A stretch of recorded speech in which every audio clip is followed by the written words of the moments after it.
Want to sit with Dad for a bit? Yeah? Okay. Whoa. Okay.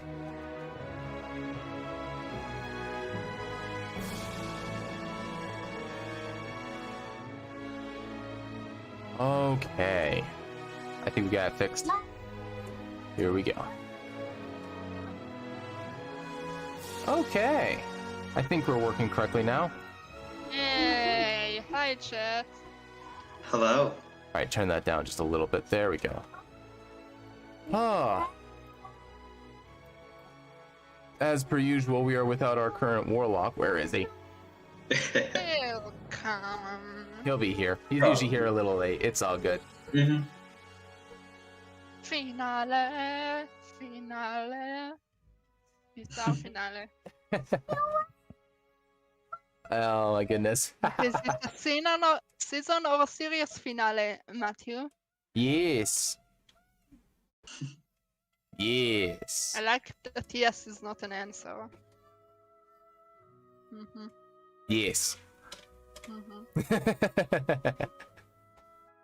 It is correct answer. Not necessarily the answer that you want, but it is correct answer.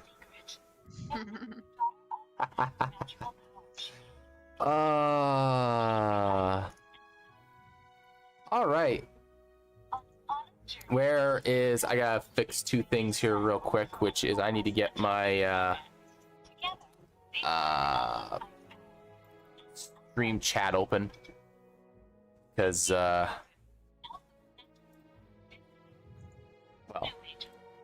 there we go, fixed. All right. Hello, stream chat. Okay, there we go. All right, Ember, you can hang out on Daddy's lap for a bit. Oh man. Hello, Amber. I think I did some adjusting to my microphone settings. I think it finally sounds like I'm not speaking into a giant, empty, airy room. At least on the stream side. There's no filters in Discord for me to fix that, unfortunately, and I don't have a controller that I have to fix back on my on things here.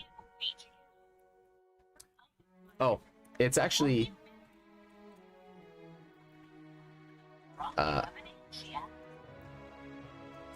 Ember. There we go, like little flame, rather than stone. Yes, it's little flame. Greetings, traveler. The littlest of flames. Yes. Hey. Why is that? Why is the audio for that playing? That's why. Why? It's OBS? playing. OBS is playing the audio for when people follow. By the way, thank you very much to follow. What is it? A Can of Monsters. Really appreciate it. Oh, sorry, a Can of Monster, singular. Really appreciate it, but it's not supposed to be announcing right now. Why is it announcing? That's not supposed to be there. If I was on like the desktop capture, it'd be okay, but I'm not.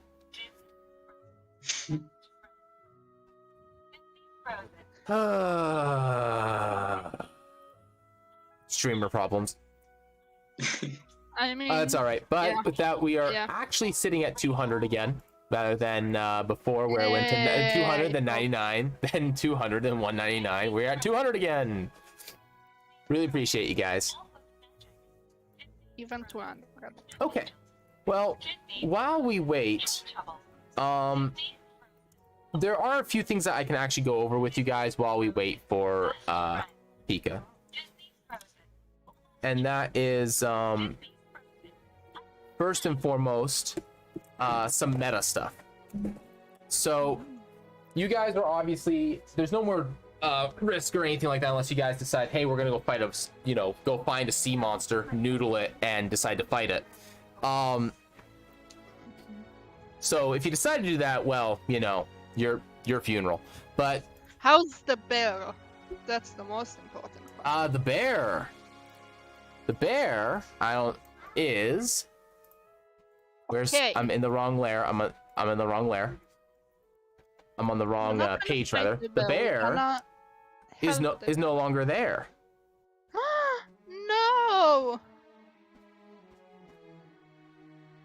did it go? You don't know. No, I do the slide on my knees, screaming at the sky.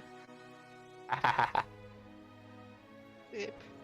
Okay, so I'm just gonna get started without because it's mostly cinematic at this point. There is some RP that you guys can do, but we can worry about that later. So what I'm gonna do is I'm actually gonna change stream views a little bit here. I think where is studio mode? Here we go. Because I want to go to desktop capture.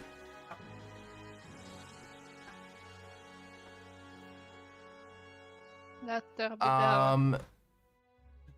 there. Let's see here. All right, here we go. Transition, bam. Okay, so we have some fun stuff to go over a little bit in regards to what is going to be happening from here forward. So I need you guys, and I granted we do kind of need Pika, but I don't think he's really going to care too much. And that is there are going to be some things that are going to be happening in the world following the events of Sunken Treasure, and that is that you guys are going to have an option from the reward that you guys are receiving for completing this, your cut. Basically, the three of you have basically options to decide what it is that you're going to do from here forward, like after the events. Now, Zira, you have your ship. I do have my ship. You can also very easily get a crew. Total. You would actually, in fact, have to get one before leaving the world's Yeah, I end. need to get it somewhere. Just so that you can get it back to the, so you can get it back to Mermendia. I think I just made friends with a merchant person. Amber Crown. Amber Crown. You want to get some people through him? Oh, I mean, I can get people. You can get people a number of ways, but if that's the method that you want to do. Why not? I promised him I'll help him. Okay. So that's actually a good thing for me to have note of here. So I'm actually I know that I have my main notes up here, so I'm just gonna close this notebook here, and we're gonna open a notepad. Also, my caps lock is on for some reason. Yes, Captain Zira. So, okay, so. All right, Daddy needs his keyboard, sweetie. Oh, there goes the water bottle. Let Amber write the notes. There we go. Okay. Okay, so, Zira's crew.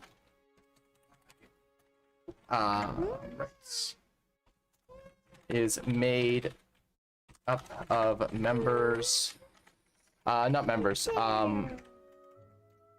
Let's increase this a little bit. Zira's crew is made. Crew was gained through Amber Crown.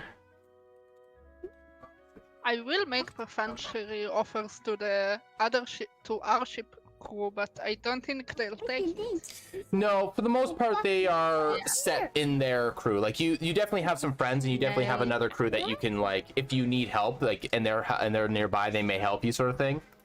Yeah. But they're definitely not going to be one of those. They're definitely not going to join your ship directly per se. Fair. Okay. So the next order of business that we need to address is you guys are getting basically a very good large stipend, essentially, out of this. So, or not stipend, that's what you get beforehand. You guys are getting a very, very big, good payment. So you guys have a couple of options available to you, which is, and I have a list of stuff that I'm going to go through here, but so stuff that I need from you guys is, sweetie, can you not do that, please? is you guys need to decide what it is that, so first off, you need to decide what you guys are going to do, but you also need to decide for me, Zero, what it is that you want to do with your ship. So there's a couple of things that you guys can do. You can take the cash reward, essentially. Now, I'm not going to give you guys an exact gold value. You guys have essentially what is one reward fund. So you can basically use it to invest it in something if you want. Now, what this means for you guys is, depending upon how many of you want to buy into this, you guys have the option of essentially creating a faction for yourselves. Now, what the factions are going to do is, and this is something that's going to tie into what I'm going to be doing from here, starting with the stream pretty much from here forward, and that is I'm going to try and get other people involved that are supporting the stream. So if people want to be involved, there's a way for them to do that, and they can get what's going to be called basically a faction member, or a Fractured Shores world character, which basically is going to be adding to pools of stuff that can happen. There's a long list of things that are going to be going on, and I can kind of start going over that right now. But depending upon how many of the three of you pitch in, will determine how much your faction can start out with. Now, if you guys have your own interests and own endeavors, you don't have to do that, and you can invest it into something else. You can invest it into making connections. You can invest it into just doing something else as well.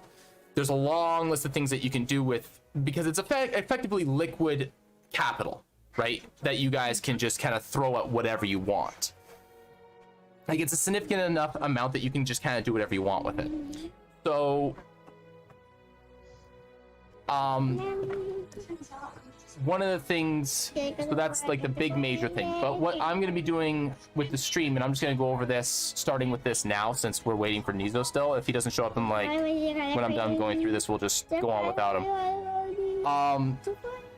Basically, I'm going to be turning on subs sometime in the near future for my stream, because I've been avoiding that because I wanted to not have to basically sell all my content on Twitch to Twitch. But I also did some digging into the legal side of things, and it turns out that none of that is actually enforceable. So the major thing that I'm going to be able to do here is I am going to be turning subs back on, and every sub up to the first 50 is gonna have a Fractured Shores world character. So this is subject to change, primarily because I don't know what kind of workload this is gonna be for me to be able to manage. But for now, it's the first 50. I might open it up to more once I get a good system set down for it, and after I dive in the water and find out how deep it goes, see where it goes from there. Pushing forward from there, I also have nothing set up for tier 2 and tier 3 subs yet. I have no idea how I'm still racking my brain on how someone's even bothering, showing that kind of support. But, You can't find Mochi? Stand by. I gotta go find a green bird somewhere.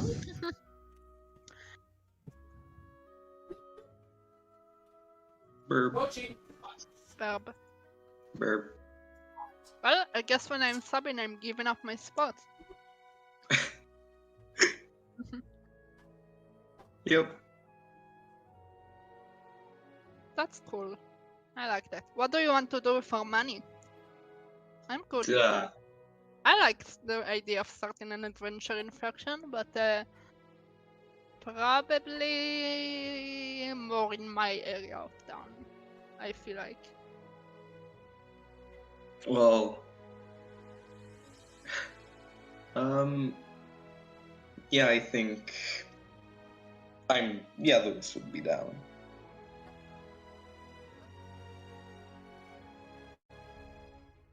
Lewis would be down making a faction. I mean, that's fun. That's money. That's jobs. that's doing good in the world. Mm-hmm. I'll just show up home with a bunch of money and be like, hey, don't look at the fact that I'm a different color now, and just look at the money and the sheep. We gotta fix that. Okay? I mean, the red stuff, the rainbow stuff is kind of fun. That is cool. And I don't think that's fixable.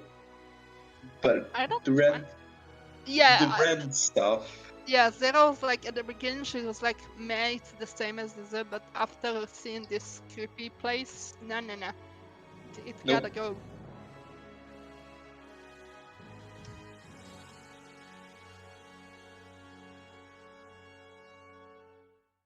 Pika, where are you, buddy? We need our warlock. Need the warlock.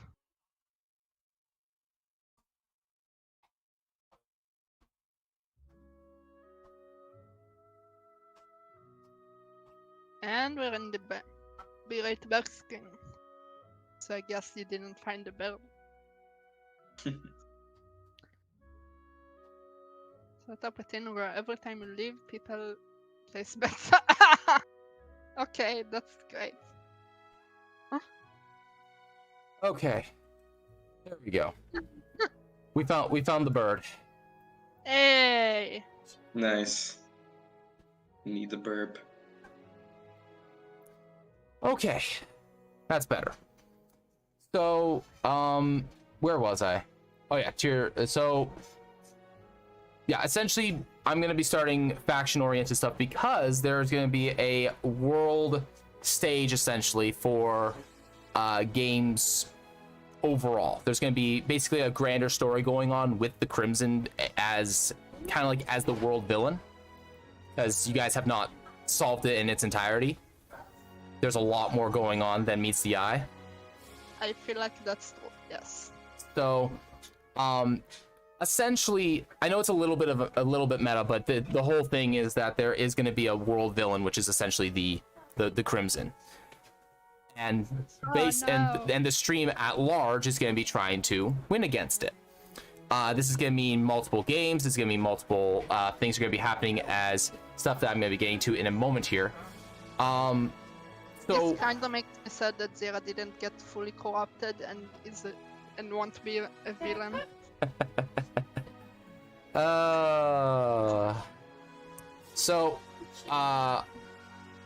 For the main function so currently there's not a large number of factions that I have made. I have a lot of them on paper right now.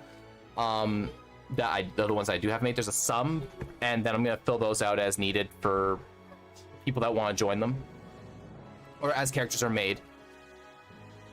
The main thing that factions are going to have is that they're going to be able to go and make actions, which is essentially going to be generating pools. So factions are going to be generating research, they're going to be generating exploration, commerce, martial prowess, things like that, various things that are going to give them equity, that's going to give them pools of resources such as arcana research, and then the pools are going to be able to be used on different events or to start different events. And this is where the big one comes in, which is events. So RP events, one-shots, and adventures. So based on the actions of the world and the fractured world at large, there will be RP events that can take place. This will happen mostly in text chat. So I'll have RP channels and things like that set up that are not quite finished yet. They're going to be created on an as-need basis, and then they're going to stay there forever. And they're going to be based on guilds or factions, based on where they kind of are, as well as locations and things of that nature beyond that. One-shots might become of this. For example, if a area becomes... So, for example, if exploration occurs and they find like a monster's den or something like that, and it can't be solved with a handful of rolls that can be done on my side, I might run a one-shot. And this might include me dragging people from the fractured world as volunteers into a one-shot using their characters. Yes. So this includes anyone that is subbed. That is part of the Fractured World. I might drag you in and say, hey, I need people of this level for this event, for this one shot, and you need to be in this relative area to be organized for it. And then we can put together a party, put together a schedule, a time that works best for everyone, and then we will run that. Same thing with adventures. Whole adventures might come out of this, and might present means of. These will likely be a little bit more on the shorter side, closer to 10 sessions, as opposed to this one, which was a lot more intended to be around somewhere between 15 and 20, where it'll be a lot more like kind of like a main purpose of it's kind of like a one-shot, except it will take longer because there will be setup involved. There will be other factors involved as well. And then from there's going to be rewards based on the adventure taken. For the most part, a lot of the adventures and one-shots that are going to be coming out of these and are going to be lower level. Typically, for a while, they're going to be between first and third level, just because there isn't going to be a lot of adventures and one-shots that are going to generate massive amounts of XP or milestone progression for these low-level characters that will likely be taking them. Can't go with a gun. What? Can't go with a gun. So those are things that are going to be happening. Other things that are very fun is, like, for example, research and pools can be used on various things. So I might call on uses for these pools during adventures if players have connections to the factions and have authority to use them.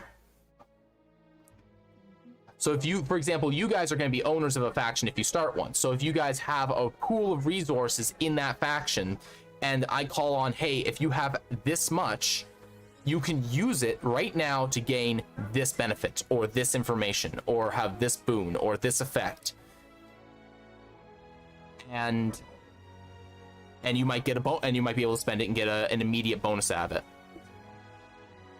This is a lot of the exact of this is still in the works and is going to be ideally finished and ready to go ideally by the end of next week, but it may be a week after that before I can finally say, okay, I've got enough stuff ready that I can just kind of open it up and hopefully have things ready to go. Cool. So yeah, that's what I have been working on the last 4 months in the background during this campaign has been going. No. Is a long list of events and ideas and things that I want to use for this. Amazing. I'm totally down to start a naval treasure hunting faction. Yeah, so there's a lot of things that we can use so we can build your faction, and some of the things that are going to be determined by it is a little bit whether or not Nizu wants to become a part of it or not. But here's the one other thing that's super heavy meta that I need you guys to decide. And that is what part of the world we are going to be using. Because as much as I would like to involve the entire planet, it's just too much. It's just too big. That's fair. So what is going to be happening is we are going to be using one continent or a continent set. So if you go to World Anvil, you'll remember how there's 3 different areas that you guys can kind of pick locations from, which was the Central Pair, the Eastern the Archipelago, or Momendia. Now, if there was 2 of you from one of them, I would have just said we're just starting there and calling it a day. But we don't have that luxury. All 3 of you are from 3 different areas. By the way, there is specifically this area over here on the far side, which is where you have been adventuring, which is World's End. That is going to be inaccessible. Yep. Because even though you were successful in stopping the Crimson, and you were successful in or dealing with the Crimson, I should say, and getting the Lotus, and even though you were successful in halting the major ritual for the recalling of the Leviathans, they are still coming back. Uh-oh. The difference is that time is basically the time that they come back, and you guys delayed it by essentially a couple months. So this is allowing you guys to kind of be wherever you want, as opposed to me kind of like, okay, you guys are going to be in this area specifically, and there's not really much choice. So you guys have the option of picking the world stage, essentially. Oh no. So where would you guys? So think about this a little bit. So the central pair is Rhodian, as well as the two major continents south of it, which includes Gildan, the United Cities, the Badlands, and as well as Aramis, the roving horselands, and Delicum. It's those two continents and that set of islands. Mermendia is obviously the big supercontinent on the eastern side, along with the Cambarian Islands. And then the Western Archipelago is Solmethus, the Dynasty, Kragard, these four major sections of land, along with all the various little islands in there as well. Cheers, Tomato. Appreciate the raid. So it's gonna be interesting. Whichever area you guys pick is gonna be where I am going to be focusing my writing energy from here forward. God, so much power. Now, because now this is one of the other benefits is that now you guys can think on that a little bit and decide. I will also be making some changes to character origins a little bit to accommodate this as well, because certain areas are a little bit more weighted to certain kinds of characters. I will be adjusting a little bit to help with that, to promote more diversity of character builds. Because right now, for example, if you were to go to I believe it's if you go to Mermendia, it's very magic heavy. There's a lot of mage oriented kind of stuff that you can do there, as opposed to martial stuff. So it's going to be one of those sorts of things where I'm going to be adjusting a few of the things a little bit to better accommodate multiple kinds of characters. Probably adding a few additional origins and things like that, but it's essentially where I'm kind of going with that. So hard not to pick where you're from. Now, while you guys are thinking about that, I have more stuff for you guys to think about. Yeah. And if you guys are going to be making your own faction, which this is mostly on Zera's decision because it's her boat. It's my boat. If you want to make the faction, then we'll make it. This is going to depend on whether or not Nizo wants to pitch in, and if Lewis wants to pitch in. Is going to determine how much funding you have to start. My basic idea for the boat before I heard about the faction was like, get it back to my home and kinda offer it up to my family if they want to adventure as well, because like I left home and was like gone for a few years and was like, yay, you take care of home, I'm gonna go. And she kind of feels bad about it, so that was my plan. But also, naval faction is very cool. Yep. So there's a couple of, so let me give you guys some, so your ship can obviously be used for travel, trade, adventure, and piracy. Can be used for any of these. But there's a bunch of other stuff that it can be used for. So there's essentially three major things that you can decide your ship to be if you're going to make it a faction. And that is, you can decide for it to be shoreside. So basically you create a harbor, a dock that you own, is owned by your faction, and that you can then use in a town or a nearby town or city of basically of your choice in that area. We can decide where, like what, and this will be dependent upon obviously what continent you guys choose, but it will be, you guys can choose where it is for the most part, what country it's in, what where it's a part, and everything with that. There's obviously advantages as everything that comes in with trade from every dock that comes in, or every ship that comes into your docks, you get to charge. You get a lot of information that way. There's a lot of benefits to this. Everything that comes with owning a land location. Addition to this, so the main things that you would get with this is you would have the docks. You would have in every case you're going to have a guild hall, which is pretty much where all your adventures are going to be. You also, if you do adopt, you get an automatic 1 trade network. So you're going to be able to automatically create a network of trade somewhere. You're not going to be able to make it with Amber Crown, unfortunately. Oh, no.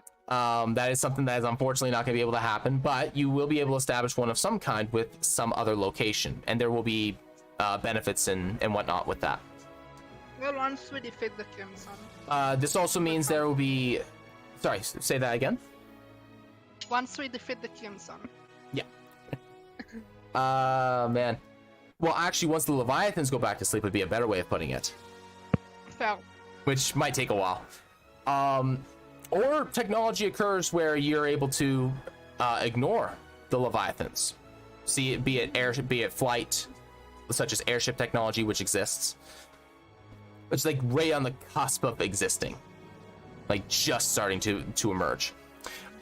So we have, and there will be 3 upgrades available for facilities. I'll get into all that later. If you do the fleet, which is essentially that you have your faction is essentially a fleet that sails the seas, and you don't have a home base. Your home base is your fleet. You will have a flagship, which will work primarily as your guild hall as well. You still get 1 trade network, but you also get 2 supporting ships and 2 facility ships. Now, the 2 supporting ships are primarily just ships that have crew and can carry stuff and have the manpower and everything like that. But the 2 facility ships will be kind of the same as the facilities on land. The last one, and this is the really cool one, is you get a mega ship. You just get a giant ship that is, it has a where it's basically a village on the water. It has a living population. It has the effective capability of 5 ships. So it has like its hull is that strong. It has that many gun ports. It has all kinds of crazy stuff added to it. And it also will have 2 facilities. So the big thing that's happening here is that you can go dockside and have an extra facility, or you can gain mobility and you can kind of be wherever you want in the continental system that you're allowed to be in, and have a fleet or a big ship. So you get, so you're trading, cool. so you get the added mobility. So, I'm leaning to. Yeah. For me, it's either megaship or harbor. Really? Yep. Now you still get your ship in any of these cases. The difference would be like your personal ship would be turned into the flagship if it was part of the fleet. If you use the big ship, what's actually occurring is you are using one of the basic facility upgrades, which will no longer be available if you do this, which is the mana magnet, which is basically altering the state of the ship at all times to be able to sustain itself at that size. Oh, that's cool. So it's actually just a big magic ship. That's pretty cool. So one facility also will not be available because it's being used to maintain the facility, the ship itself. What's the mana magnet? The mana magnet. So we can get into what the upgrades are. Factions, facilities. So I can tell you. So these are going to be all the things that you have access to. I'll start with the mana magnet because that's the one that will be gone if you pick this one. So that's a racial one. Because you are a genie, you have access to the mana magnet unconstrained version, which is like the mana magnet. So like the mana magnet, this pulls magic out of the fabric of reality and stores it for later use. The unconstrained version of this facility can be altered based on the founder's magical connections to the world, granting additional options that can be tapped into. So essentially this is like research and commerce, where you over time you're generating a pool. You can do that with this. And for you guys, because it's the unrestrained version, you have multiple things. So like if you were just the Aragonasi that you started as, you would have only access to Airy because it's pulling off of you. But because it's unconstrained, it can pull off you and your companions. So you have access to Airy, Fire, Nullification, and Alteration because of yourself, because those are the 4 elemental associated types of magic. And then you have Fiendish because that's contractual oriented magic because of Nizo and his Warlock patron. And then you have thaumaturgic, which is divination style magic, thanks to the wizard. Oh, that's so cool. So you can essentially generate over time a pool of these magical sources, and then someone can draw on them for crafting purposes, or or you can unleash a very large amount of it as a magical effect of some kind from the ship. And if we take the big ship, that's not available. If you take the big ship, that will no longer be available because it will be being used to maintain the massive ship. Will it be available on the dock one too? It would be available on the dock as a standing building, yes. So That's either the- harbor or fleet now. You want that? I'm So- kind of leaning towards fleet, but I'm thinking about it. Now there are other things, so I'll just go over the facilities that you guys have as well. So you guys can obviously have the academy or the research vessel, which this grants a boost to knowledge research value when worked, and attracts characters with knowledge-based skills to your faction. So other NPCs as adventurers that you can send to do tasks and perform various forms of like research or crafting or whatever. This attracts additional members that are like this. During adventures, this can be used to perform research as though you were at a library. So there's also like adventure-oriented implications to this as well. For having a human in your party, you have the adaptive bonus as an option. This takes up a facility. Humans are capable of picking things up and getting good at them seemingly faster than any other race. With a space dedicated to working on tasks as they are needed, you can get a bonus from any existing facility that you already possess. So basically it lets you double down on a facility that you already have. So if you double down on something like, say, the magnet, you are able to increase the amount of energy that it pulls from the atmosphere, basically. Or increase the amount of research that you're gaining. Things of that nature. The alchemical laboratory, because you guys have an alchemist in your party, you are able to build an alchemical laboratory. I am approaching the way that I'm doing the crafting system again for alchemy. Nobody. Essentially, I'm going to be altering it from magical aspects that you gain can be used, but I'm changing making potions, in that case, only spell oriented, but any materials that you gather can either be used as essence for crafting a potion, or it can be used to create a unique potion of its kind. So like, Okay. I'm going to be altering materials to being more like, if you have this material, you can use it in a potion with a potion of some kind, and it'll create this, which is going to be a lot more custom work, but it'll be a lot more, I think, a lot more nuanced, where it's like, hey, you use a healing herb, it's like, this makes a healing potion. Hey, you find a rock that has some strange light-oriented sparkles on it, and you crush it down and make a potion out. It's like, okay, it might work like a flashbang or something like that. That's cool. Because you have a rogue in your party, you guys have access to black markets. Yes. Now, you don't have a black market of your own.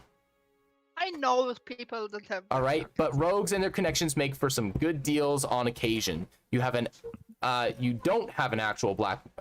You have an actual black market. You don't have. So okay, this is wrong.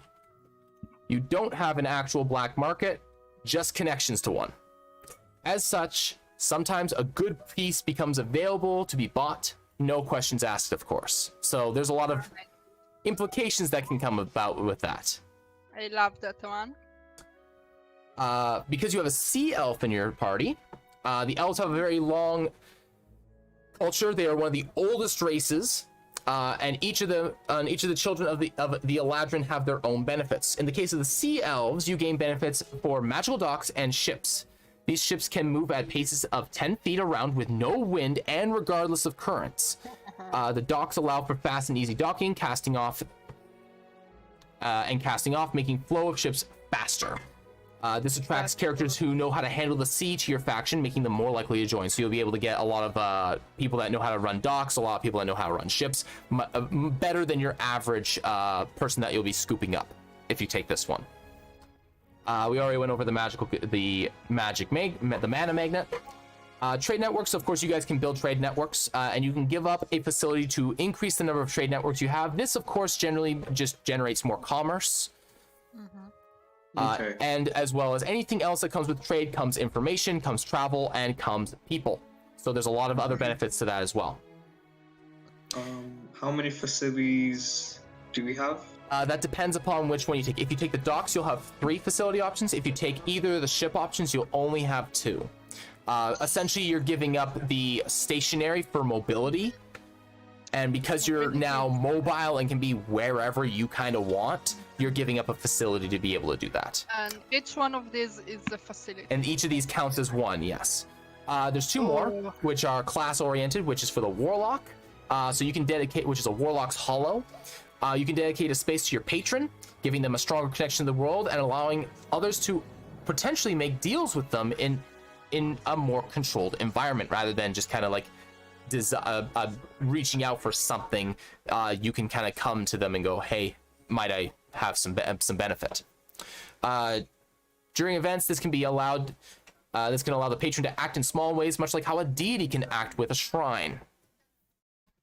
So you kind of have the Warlock's patron's protection if you take that on the Hollow to some degree. And lastly, which is the Wizard's Spire or the Magi ship, I should say. Wizards always have a way of pushing things that extra step given the right tools and time. This allows for research to be done on spells of the old days, making them available once more. During events, this allows for magic to be used within a small range around the facility, while keeping its practitioners a safe distance. So essentially, you can kind of use it to channel wizard's magic from within the spire's kind of building confines and affect the area around the spire rather than being at direct risk. This is the same as true with the magic ship. It allows for an increased range of firing magic from the ship. That's really cool. So all these have their uses. So what this means by researching old spells is essentially you have a means of researching additional spell magic that does not exist and adding it to a learnable list. So long as they try to learn them from that wizard's spire. So can we like also get upgraded to get more facilities later, or is it like Potentially. done? With the fleet, it basically means that you have to buy a ship to dedicate to that. With the mega ship, it means that you have to construct the facility within one of the cabins. And then, of course, on land, you have to clear the space and all your regular construction stuff. So it does require a monetary investment to be able to do this. I didn't write it down, but I would be remiss to point out that you guys, if you want, can have a casino. But that will be a tourist-oriented attraction. So that will work kind of the same way a trade network would. But with the difference of that, it comes with stigma of that. It comes with like casino stigma. So there's a negative on people's happiness to some degree with casinos. I mean, that's very cool. But there's also but it generally will generate a little bit more money for you. It will also increase tourism, but at the detriment of less trade. And trade usually has a benefit of increased product availability. So there's a lot of nuance to these things. So those are what's available to you.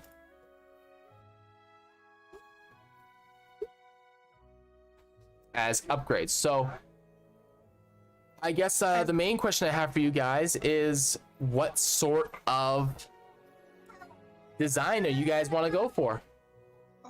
I'm leaning towards fleet because it's very cool. What do you think?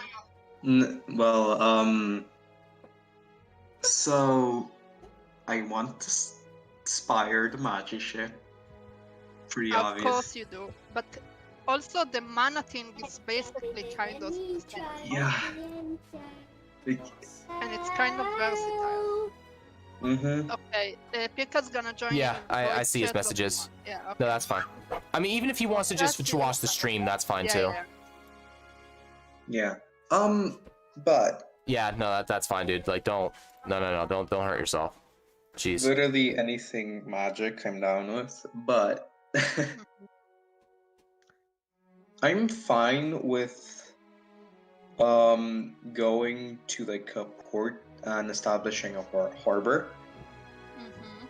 But But the I also fleet. can see, yeah, but I also can see there's not doing that in Rodian, and I'm not sure if we pick the Rodian area or not. So Well, one of the things that you could do if you wanted is you could literally set up the docks right where your family's tavern is. Yeah. that's true. Like, if you want to do that, you can absolutely do that. That's what I was thinking. You could That use will set up the game to be in the central pair. Yeah, I don't know. I'm not sure if I'm making. I'm So- fine with the central pair. Like, I'm more than content to write for anything. Like, I love all the areas that I've made, because if I didn't like them, I would have scratched it and made something else. But also, a fleet is very cool. A fleet is very cool. A fleet Mhm. of adventuring ships is very, very Yeah. cool. Now I will say, like, in every case, the other benefit of the big ship is that it's much more defendable on its own. So for example, there will be events, very likely, that will incur where, you know, you have to worry about the defense of your location. Well, a harbor in of its own, if it's near a city, has benefits of being protected by the city nearby. If it's a fleet, you guys are on your own. And if you lose a ship, that might mean that you lose a facility. If you're on the big ship, you're on your own still, but damage to a facility is usually much more repairable than losing an entire ship. The other thing also is the big ship is also very hard to take down, because it's effectively 5 ships fighting as one. So But also that mana thing is very cool. if you really want it, yeah, you can't have the big ship, unfortunately. It's still present. It's still present. You just don't get any benefits from it.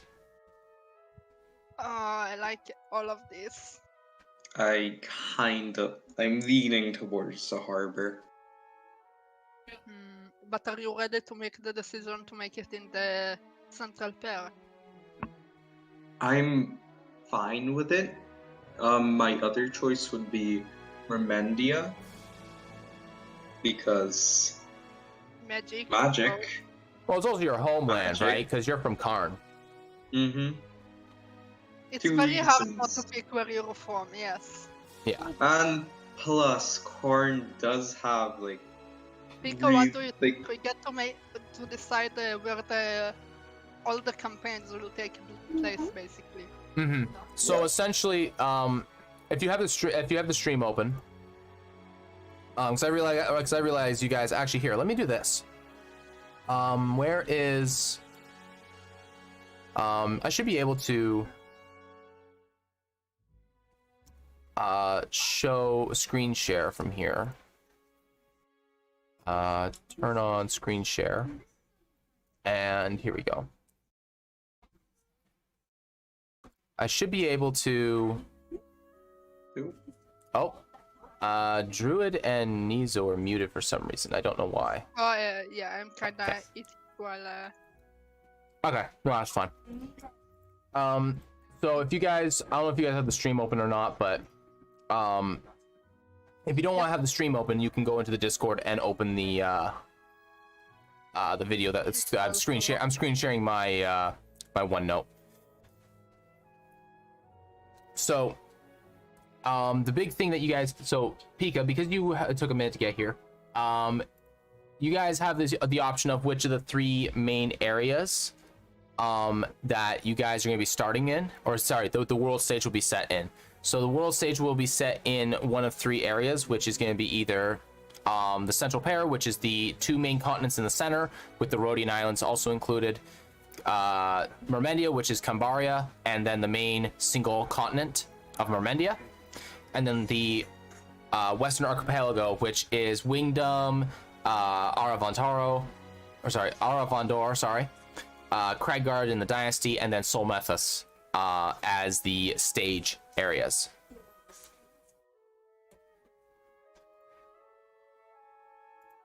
No, thank you. What's that? Gouda. Oh, it's the Gouda? Oh, okay. I was gonna say no more of the old stuff. The old stuff is overpowerful.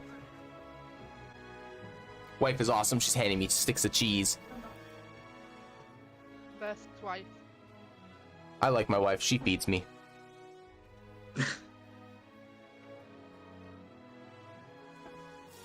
He's not level 12, Nizo. I know you said that you wanted that, and I said that you can think that he's that powerful, but he's not actually that powerful. Like, his character level is not 12. He might be effectively level 12, but you gotta remember, you guys are not effectively level 5 based on gear that you have and abilities that you guys have gotten. Your effective character level, I think, is somewhere like around like level 7 or 8 based on the gear that you have.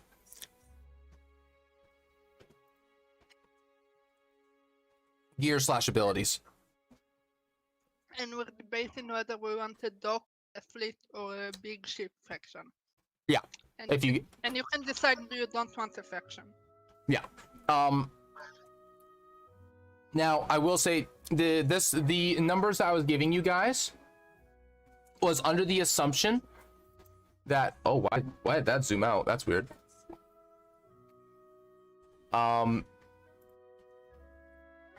There we go. Was under the assumption that all 3 of you would be pitching in. So if one of you drops out, then the number of facilities that you guys have access to drops by 1.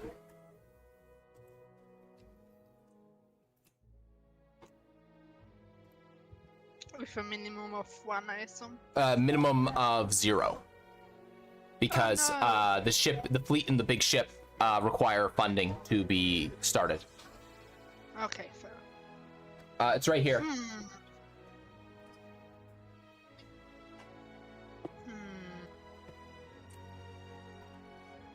The last thing in it. Yes. Shadow. Who uses magic most in the group? I mean, all 3 of them use magic a lot, but just in different ways. So like all of Zero's racial abilities are magical. But if you want to talk just straight up magic, the wizard, which is Lewis. Nizo uses magic quite a bit as well, but less so just because he's a hexblade. I am also leaning towards fleet. Nizo. I'm split between harbor and fleet, so I'm guessing we're going with fleet. All right, so we are gonna go with fleet. All right, which means we have a lot of stuff that we have to go through with the fleet. So, Yeah. all right, so you guys gain the following. So you guys have the following stuff. So you guys, of course, get to do the main thing, which is, of course, you get to name the fleet. So, Nizo has a question. Did we level up?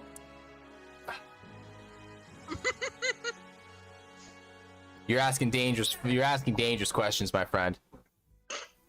You're asking very dangerous questions. Shadow risk is all of the reward, though. Lots of risk with the fleet. There is a lot of risk with the fleet, but the fleet is also the most mobile because it will be faster than a big ship. Also, I mean, we gotta be able to lose some ships sometimes. We Like, have to that's be where able the to- 2 supporting ships come in. It's like those are not those are like quote the expendable ships. They're meant for securing your fleet because you gotta remember that you're gonna have 5 ships. Oh my god. There's your flagship, the 2 supporting ships, which is effectively means that you're gonna have 3 ships that are kind of designed for combat or to be able to be in combat, and then your 2 facility ships are gonna be able to like. They're smaller. They have a ballista on them, but they're not meant for fighting. Right? There's a lot of other things that goes into their design to keep them doing whatever it is that they're doing.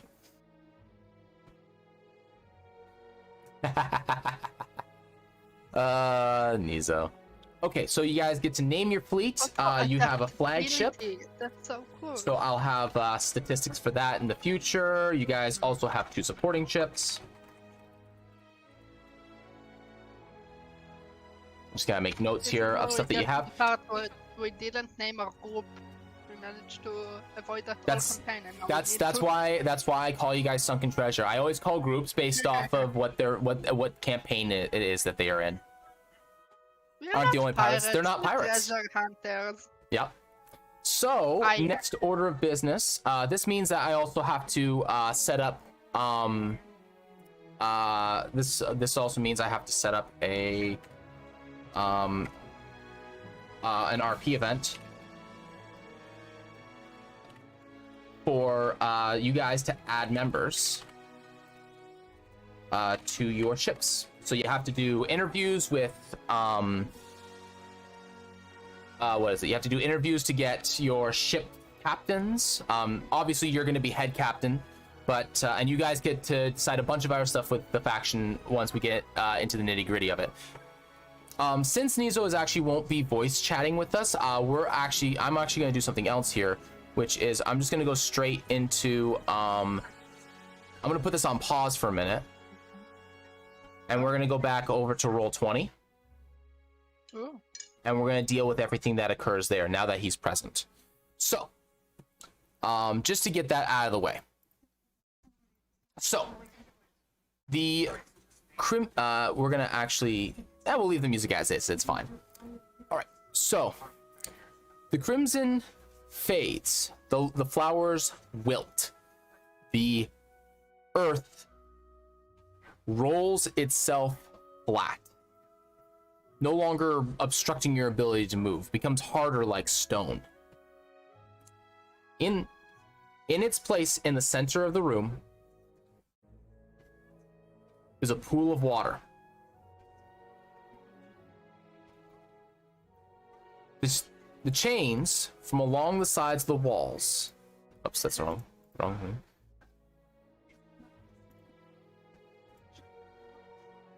Vanish. Oops, that's the wrong button.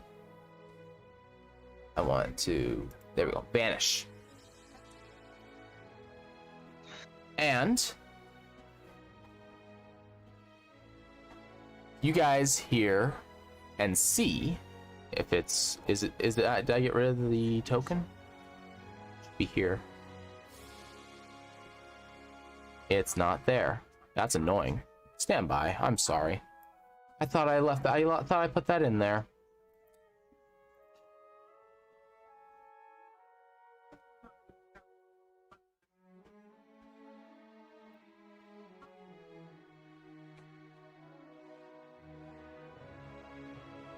Where is he? Where's the chained one? He's coming out. Where is he? Oh my god. Is he in a different folder? Why is he not in that folder? Not me.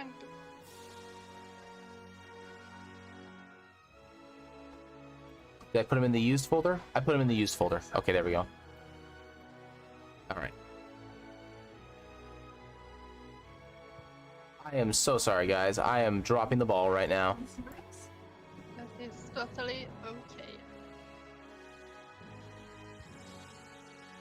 Whoa. Okay. That is a very large image. There we go. Okay, that's more like it. So, this entity moves into the center of the room.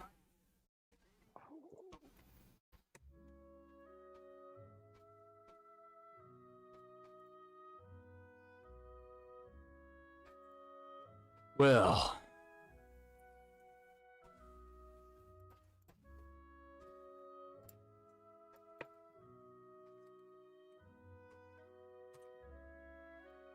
that was interesting. Didn't think we'd have such a big deal with him. Oh, what's this? And the chained one will move up towards the center of the room and smash his fist or his hand, actually his open hand, into the ground. Pull and pulls up something from within it. This is not where it's supposed to be. Okay, come on, a little bit further. Well, what have we here? And he pulls out a proper crystallized flower in the shape of a lotus, crimson in color.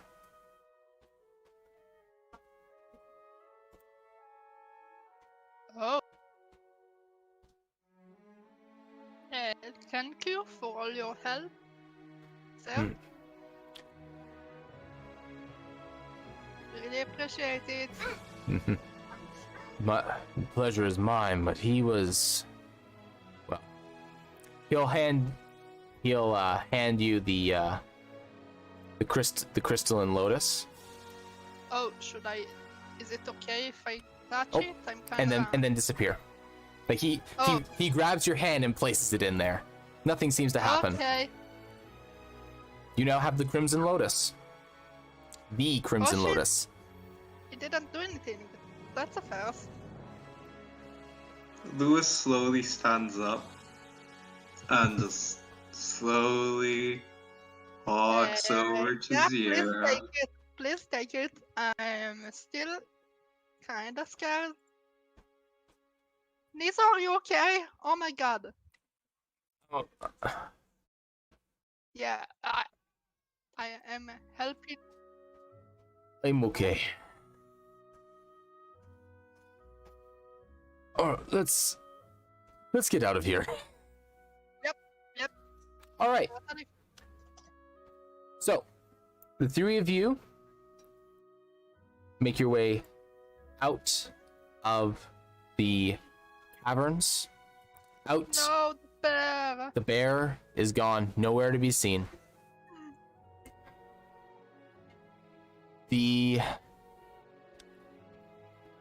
You make your way back to the shore, where the repairs are seemingly almost finished.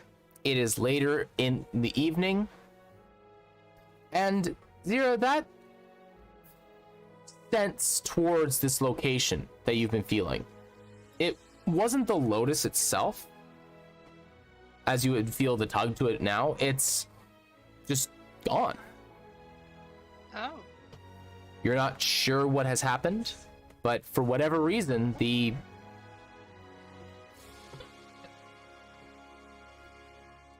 Futaba, he's not there anymore. Well, that's good. The rabbit was underneath. It was underneath one of the desks. So, where was I? Oh, you guys are able to. The repairs of the ships are mostly finished. The feel of the sense of dread that you've been having with this connection seems to have faded. Your body is still corrupted, and you can feel it still kind of gently coursing through you. But Okay. We should get rid of that at some point. but you're no longer feel a sense of urgency to this place. You all leave the next morning. Make your way back to High Tide. Resupply.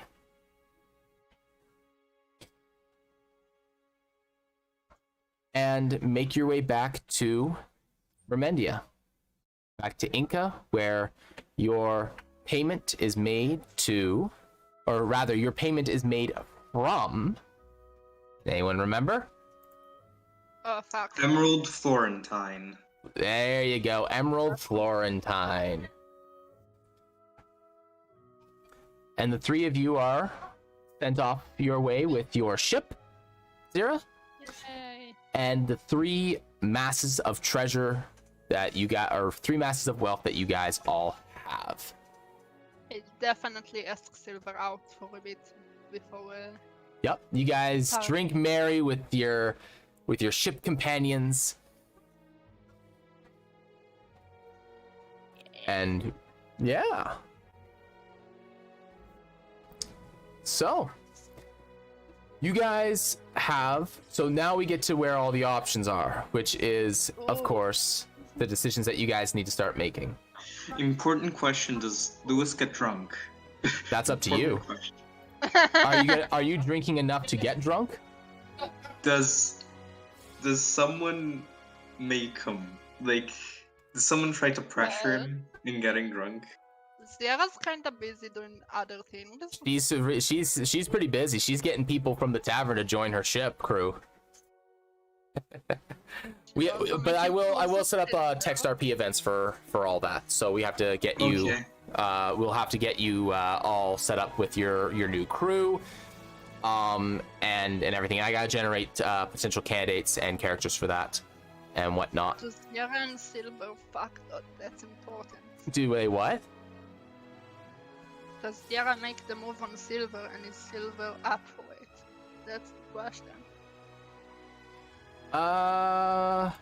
Roll me Ooh. a persuasion check. Ooh, rolling to seduce. Roll to seduce. Oh, come on! That's good. She's flattered, but seemingly uninterested. Okay, fair. Had to try. You're the bard. You have to try now. Also true. Okay. So, okay, now we get back into the nitty gritty. So a lot of this is going to be basically me making notes for stuff that I will be building, and then I will have this done over the course of the next week or two, hopefully. And then along with some text RP events that will be happening in the Discord. And now I will preface this: if you guys can't decide where the world stage will be occurring from here forward, I will roll a d3 for it. Oh, Like, if you guys can't decide, I will roll for it, because I need to limit the stage. that's so much pressure. Ooh. So, I mean, you don't have to decide. You also get your 2 facilities, so you guys also have that decision to make. So we have to pick the fleet. You need a fleet name, which will also be your faction name, by the way. Izo has another question. Did he gain a boon? Did he gain a boon? Yes. What sort of boon are you referring to? From the chain run. Oh, did Nizo gain a boon?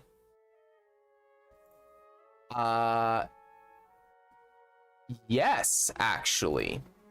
I don't have it typed out because it's not important, but you're essentially gonna have another chain ability. Like your ability to use the chains is gonna be increased. Don't have it written out exactly yet, but essentially it's gonna add on to the grappling effects that you have and things like that.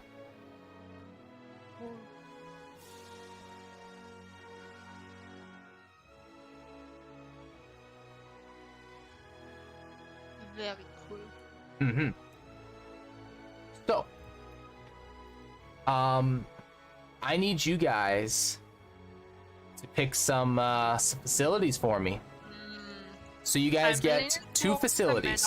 It's very diverse and cool. But I will also listen to suggestions. All these have their benefits.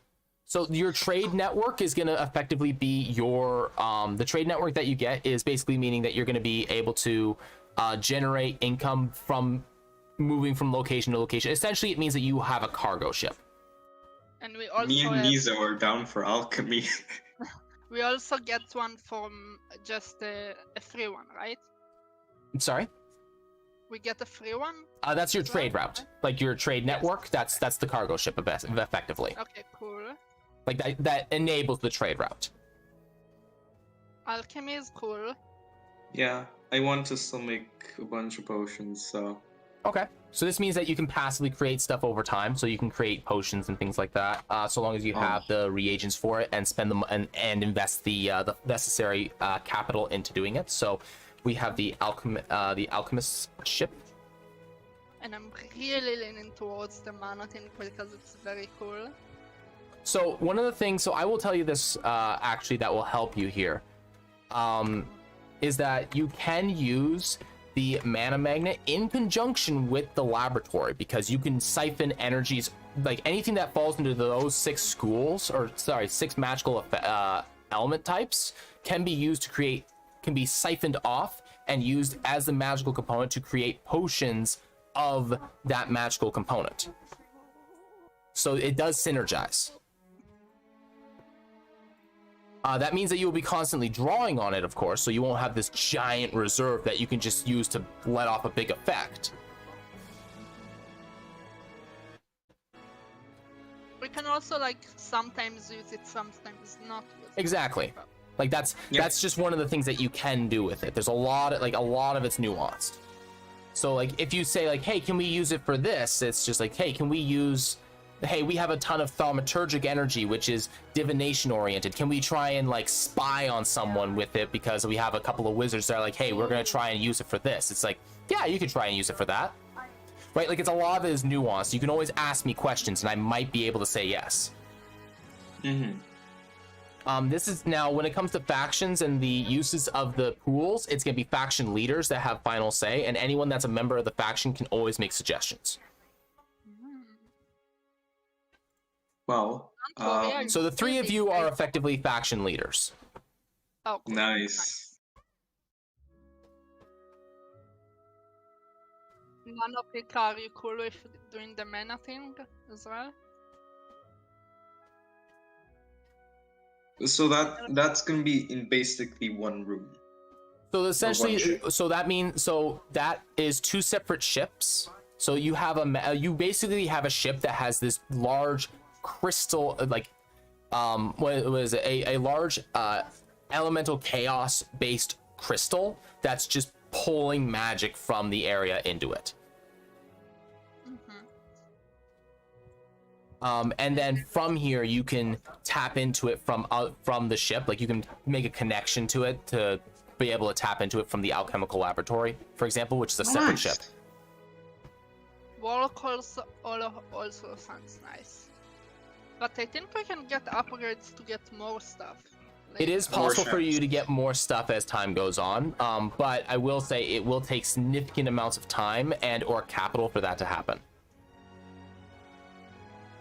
Now, I will say a lot of the time, like for the most part, for a while, you guys are going to be spending, like this is mostly going to be happening in text form, right? It's going to be passive, kind of, in the sense that there's not going to be any huge major things happening right now because it's just starting. Right? There's not a massive player base. There's not a ton of campaigns. All that's not happening right now, or just yet. So this could be something really big later on, of course. So something I will allow you to do is you can smash your cargo ship and have no trade network, which will really hurt your commerce. But you can smash it and build another facility. I will allow that. But also money is good. But that's gonna smash, like that's gonna kill your econ, unless you want to be like a very big potion oriented economy, at which point you'll be using your alchemical laboratory for monetary purposes, at which point you get a less efficient income because you have to invest funds into it in order to get that, so you don't get as much out of it. However, because you have the mana magnet, you could use it to boost your use that straight into the alchemical creations and then use that to fuel your economy. Also, people consider mana energy, fire, blow ships up.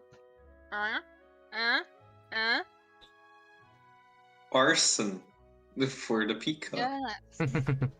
I mean, you could also just use alteration and flip ships over, because alteration's water-based. That's true. Whatever you want. So, those are your guys' options. Also, answer in the Discord what we should name the fleet. Yeah. Help. Yeah, I don't know. Yeah, you guys can Not name it good whatever you with want. names. Like, I'm not above memes, but please don't name it a meme. Because it will be like world canon. Okay. You want Warlock Hollow? You want to go for the Warlock's Hollow? Is that like a whole ship? That would be like a small ship, yeah. So it'd be kind of like having a shrine on the water. Right, it's the Nice. same idea, but it's warlock based. Cool. Also mana. Okay. I will say Yeah. that I would like to point something out here is that a lot of these are class and race based, right? So because you guys have access to a genie, which is not a playable race normally, the Mana Magnet unconstrained version is specifically available to you guys. I'm not trying to play devil's advocate or anything. I'm just informing you of the reality of the circumstance Yeah, here. because that's basically why we didn't want to take the big ship, because it uses the mana thing. Yep. So let's then go with Mana Magnet and Alchemy, if that's fine with you two. Is it fine with you, Rika? I feel like we can walk towards the Warlock Hollow. Yes. I think that's a good thing to work I mean, on they next. also do like cool synergy that can get us money, that can get us a Warlock Hollow.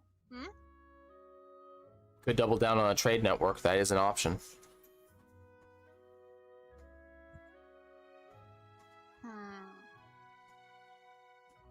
What about Zera's? Oh, I'm not naming it after me. That's too much. You could name that one of the ships that. Okay. One ship is the Mary Celeste, which probably will be the flagship. Which will be your flagship. Mhm. Yeah. We can rename that one, regardless. But I'm probably spelling this like wrong, but as long as I know what it is for the ship name, because I can find the name it proper later. So there's two supporting Warlock ships. next upgrade. Okay. So he's down for the mana. So the mana battery it is. Yay! All right. All right, Mana Magnet. Oh man, I'm so glad you took that. 1 hour on Unconstrained. the Mary and E on the end of Celeste. Okay. Cargo ship. Okay. So you guys have a fleet of 6 ships. 2 main ships, a flagship, a cargo ship, an alchemical laboratory, and a mana magnet. All right, you guys can always name all the ships and everything later. Okay. Next on the list is we can deal with all the membership positions a little bit later. I have to generate NPCs for that and all that. Let's see here. Next is the actual faction setup. So, let's see here. I've got to find where all that is. What type of faction would you guys like to present yourselves as? Magic, martial, criminal, exploration, or political? And I'll give you a brief rundown what each of those are in a second here. Each of those, so factions that are magical work primarily with magic, the use, the research, development, and implementation of it. Commerce are factions that focus on the business side of things, using funds to get others to perform tasks for them, as well as fund projects. Martial factions work with steel to deal with their problems that arise. This also covers any protection-based factions, such as a Defender's Clan or something like that. Exploration is a faction that works in the great outdoors, scouting, tracking, all your survivalist and nature-based work. That's good. That's not a bad name. Factions that work, criminal factions work primarily outside the law. So this can be something such as something that is actually in Rhodian, for example, is a faction called the Free Men, which is essentially a pirates alliance, essentially. Yes. So they do not care about the law. Their whole thing is freedom. They do as they want, wherever they want, and as long as you pay tribute to the Pirate King, you have sanction within anyone that is with the clan, and you cannot take something from someone else. But anything outside of that is fair game. And there's even like competitions where they'll both try to go after one ship, and whoever kills the captain of that ship gets everything. Ooh. So that's like just a little bit about that, and the only reason I tell you is because Zero would know this. So that's some stuff that happens there. Okay. A political faction is a faction that deals with other factions mostly. So they're particularly good at dealing with connections with other factions, connections with other political leaders, town leaders, state leaders, everything like that. Their big thing is dealing with people. Bards are actually really good for political factions because of their ability to talk to people and things of that nature. They also deal very heavily in information, both public and secret. Note that clergies, cults, and circles are not involved in anything thus far because they are not, aside from possibly having a shrine or something of that nature, none of them have any barring effect on the faction type. Now, something like, for example, Valandra, the Spider Queen, for example, who is much more about secrecy and things of that nature, might be much better as a political faction as opposed to like a magic faction. But it doesn't mean that they can't be one. I want the exploration. I'm leaning towards magic exploration or criminal. Remember when if you label yourselves as one of these factions, how other factions might view you as a result. And other places. So, for example, if you label yourselves as a criminal-oriented faction, this means that anyone who cares a lot about the law is not going to deal with you. Blue intro there. Okay, sorry, I love it. Right? So major cities may have a very big issue with dealing with your faction. Okay. Just remember that baggage comes with these things. So this will be primarily based on the kind of actions that you intend to be taking. So for you guys, magic, commerce, and exploration are probably your best options. Or criminal, if you want to go that direction. Yeah. Political doesn't sound like something that you guys would really be good at. No. You don't have a heavy martial character in your team. Because too much chaos for yeah. And that's why criminal kind of works.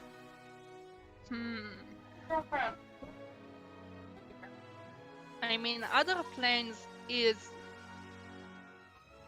I think we do, but also exploration. Yeah. Yeah, I'm down with exploration. Cool. Now, bear in mind, when you label yourself as people that are good at those sorts of skills are going to be coming to your faction.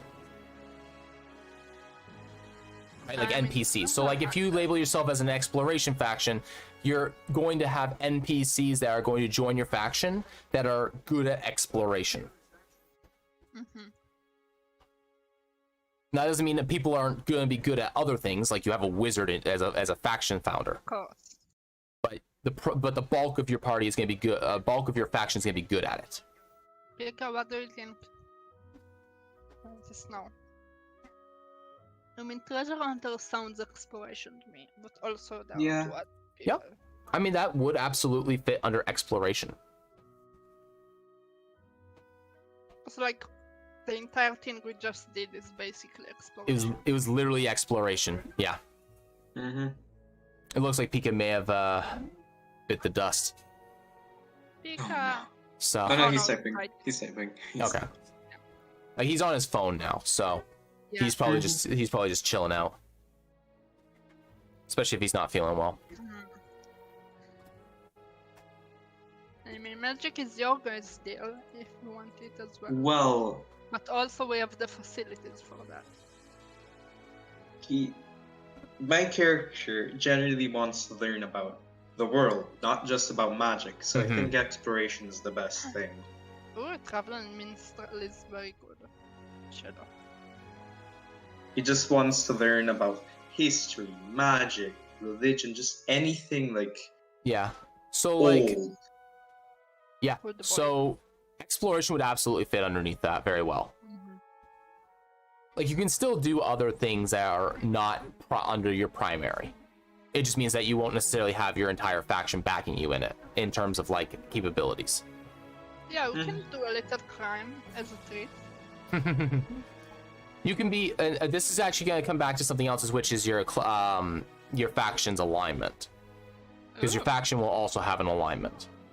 And I'll Definitely get into so. how alignment kind of works in my world to a better degree once we get to that point. Not chaotic.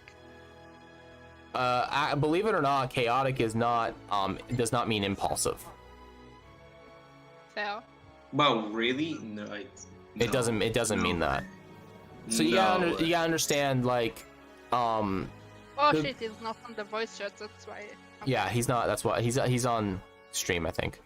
But so here's a good way of explaining how law versus chaos works.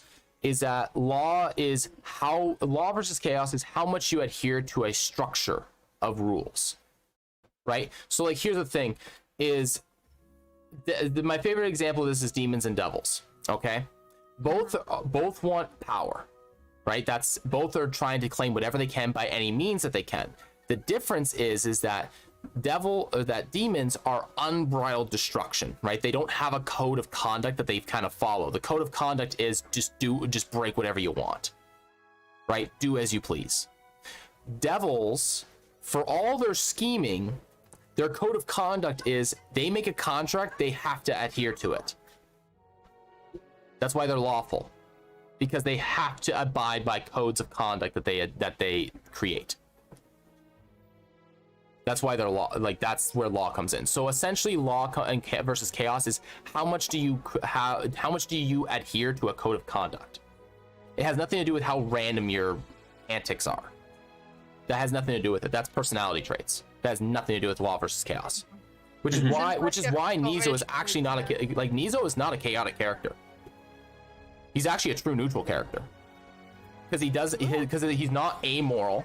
But he only cares about destruction of things that should be destroyed, that are evil, but he doesn't care about anything beyond that. Right? His code of conduct is, I'm not going to kill someone for no reason. But he's not above making someone's life miserable. So that's where he sits, and that's why he's a true neutral character. He's a Chad neutral character. He said exploration, by the way. Yeah, I saw that. So exploration definitely works. And thus Lewis isn't bothered too much that nobody's gonna be too knowledgeable. Like, you guys are adventurers, so it's not surprising that you guys want to go for an exploration style vessel. That's why we have a lore master. Exactly. You need some brains. To go along with what I was actually just saying is that for alignment for you guys, Zira, you guys are all not actually chaotic. Like all of you kind of fit into that neutral with chaotic tendencies, but you all kind of have a code of conduct that you do adhere to. I mean, chaotic characters can have code of conduct. If anything, Zira might actually be lawful. Because she abides to structures. Very, very strictly to herself. Structures of chaos that she makes, but well, yes, but let me ask you this: do you adhere to ship command? Without question. If someone is above you in a chain of command, you adhere to them. Unless they betray me, but yes. Right? Like you may be more towards a neutral category, but you definitely have lawful tendencies. That's true. Right? Now, I wouldn't call you a good character. I'd call you more of maybe a neutral character. Wow. Vengeance is not an evil thing. Sorry, let me rephrase that. Vengeance is an evil thing. Retribution is not. So, going after someone for their wrongdoings is not inherently evil. but you don't care. They are dead to you. Or more accurately, they were dead to you. So I would say that you're more of a lawful neutral character. Debatable. It is like it's not exactly cut and dry like that, but it is certainly the tendencies lean that direction. Yeah. I'm the only good character. In I would this definitely party. say that that good. Lewis is I'm not a good pretty good. character. What? Lewis is not a good character. Excuse me, mister, I'm gonna have a necro hands. You seem to have very little problem with torturing people. I would not call you a good person if you're capable of not that you being capable of such things does not make you an evil person, but being okay with it, that's another thing. Like, The only reason Zero was okay with it was because it's literally Manda. Well, see, I'm that's not just it, right? against it, but it's definitely kind of like The point of this that's the conversation, last choice I'm gonna do. Alignment is complicated. alignment is complicated and convoluted, and that's why it's dumb. But yes, you the do concept need that you're only one thing always is kind of dumb. exactly Which I like don't- alignment is malleable. That's the thing. Yes. Right, and I'm going based off of where you kind of ended up by the end of the campaign, and I would say Fair. that Zira is mostly a lawful neutral style character. But Pika is no, mostly Nizo is mostly a neutral character, and I would say that Lewis is probably a neutral. I would say is probably a true neutral character with good and law tendencies. Mhm. That's I'm still gonna keep it at neutral. Like then. On you the other did, hand, like because you definitely also- started this campaign as definitely a good, potentially lawful character, right? But actions that you have taken have pushed you towards the neutrality kind of spectrum. You also said that once I became a genie, if I wasn't chaotic already, you definitely would have made me one, so...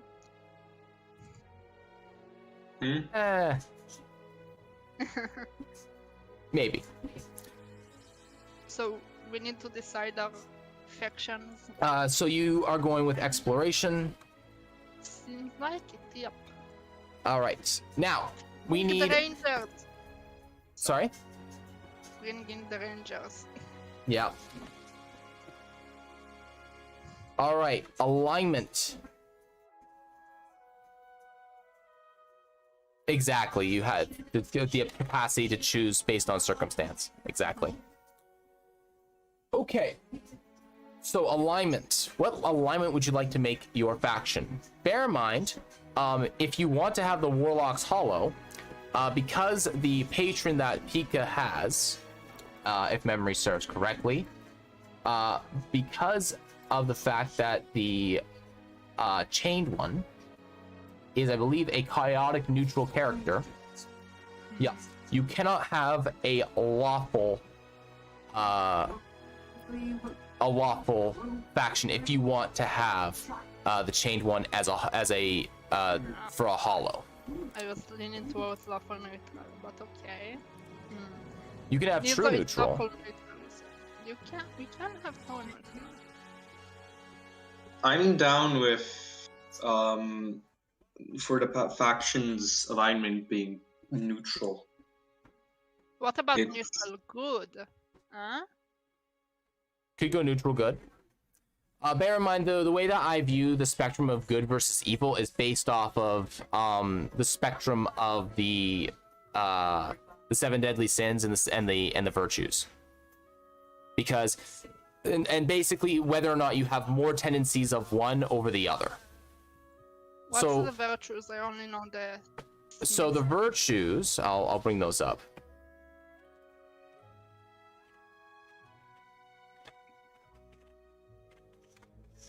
It's almost like media mostly talks about the deadly sins and not enough about the virtues.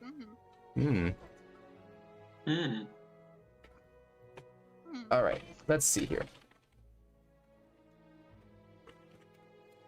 So It's the same chaotic neutral. the seven virtues are,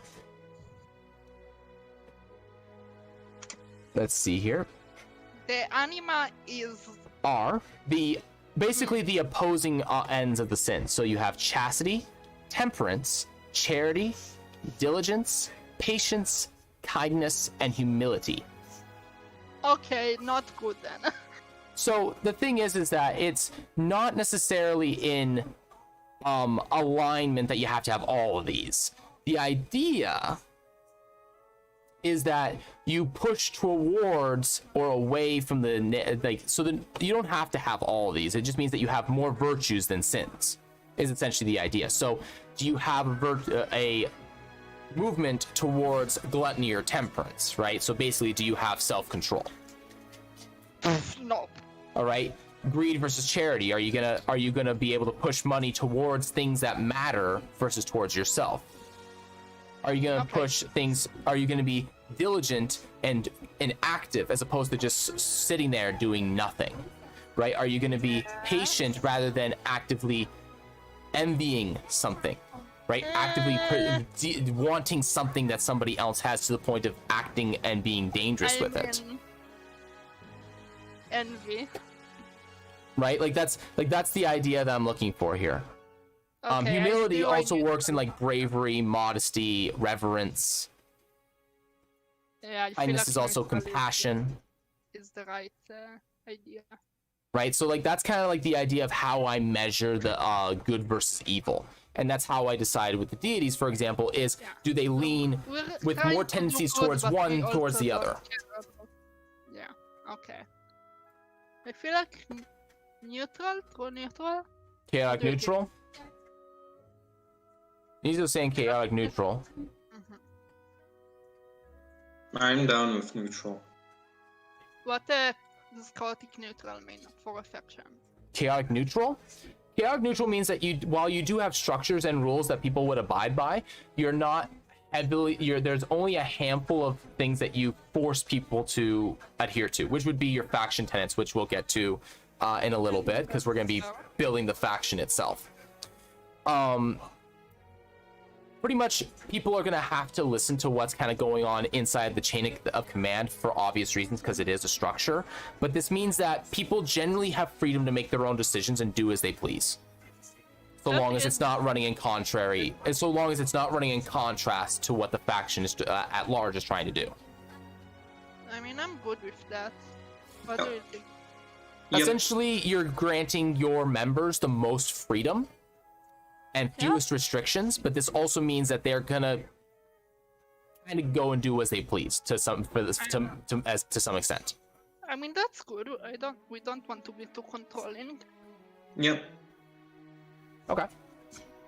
Because I'm expecting at some point for an Inquisition style a faction to pop up, and that's gonna be like lawful good, because that's like we take out everything that's evil. We're totally gonna prank them. Yeah, totally gonna prank them. Okay, so we'll go with chaotic neutral. I'm good with I'm that. great. Yep. I'm down with pranks. Chaotic neutral works. Okay. Next on the list, do you guys want to have a chosen?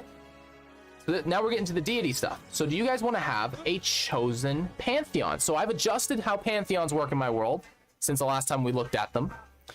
I've gotten rid of like the age-based measurement of them, and now it's based on alignment as well as the elemental titans and the natural order. So we have the pantheon of light, which is comprised of all your good deities, the pantheon of shadow, which is all your morally unambiguous ones, all your neutral ones.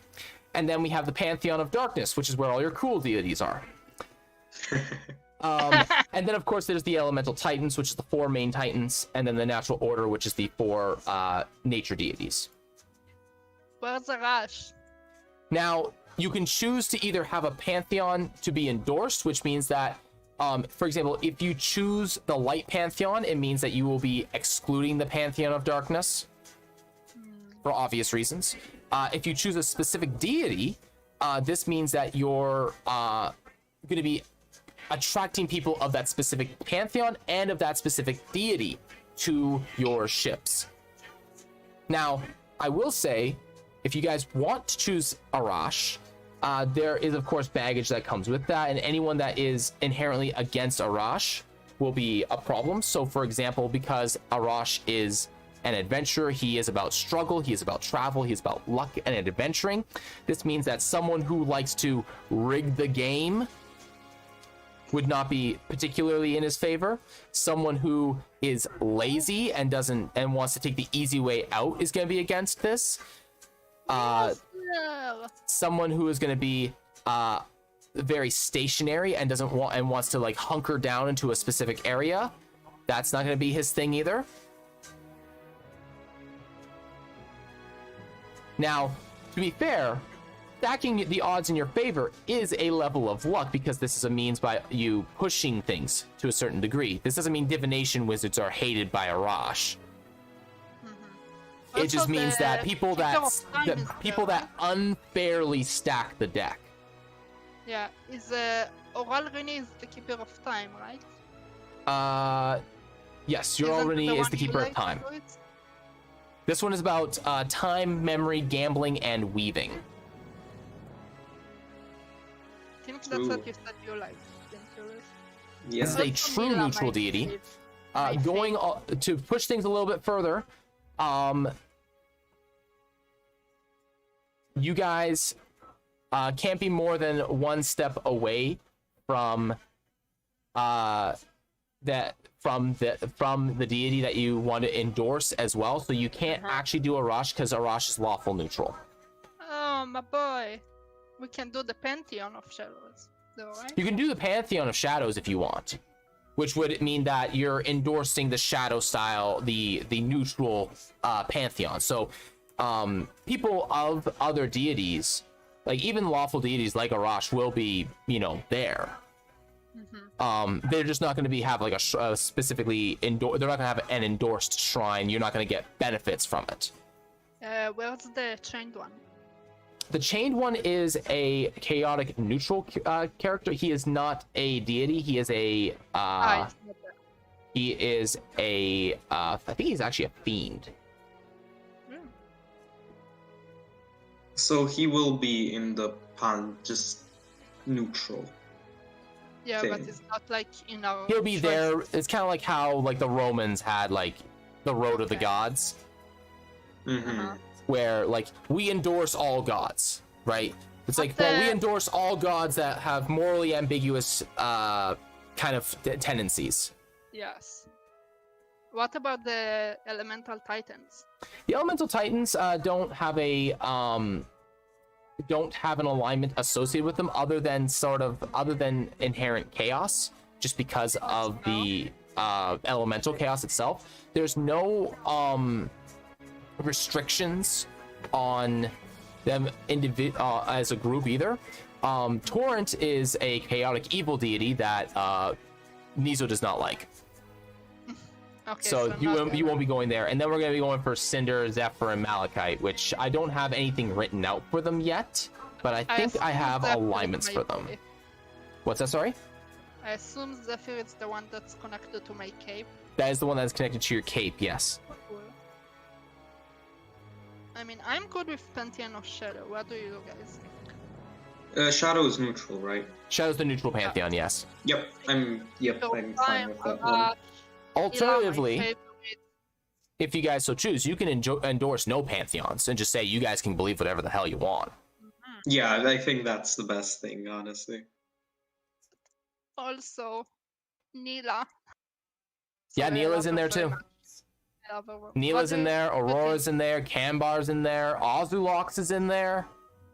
What's Ozulox? Ozulox is that is the Raving Whisper. He's of madness, nightmares, prophecy, and information. Prophecy is cool. Prophecy. Nizo saying Shadow. Yep. He's the nightmare. Like he's that thing from the far realms. Right? He's the basically the tentacle monster. Who are you talking about? Who are you talking about? That's Ozulox. He's an aberration.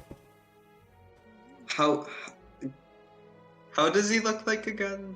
He's kind of like think of the HP Lovecraftian horror creature. Oh, is it the one Is that Dream Boy we never checked up on belong to? You know he's like an aberration, but does he look at least like humanoid-ish? No. No.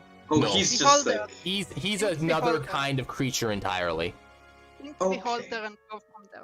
He That- is, let me that- put it this way. there He is goes the that thing. theory. He is the thing. Think about this. When you think of a creature, think of a creature that is nightmares and madness. well, there goes From that the far theory realm. out the window. Because when you said tentacles, my alarms went off. For one specific Oh, yeah. person, Yeah. have seen. Maybe, I mean, they can be a servant of him, maybe. maybe. I'm leaning towards Pantheon of Shadow, basically.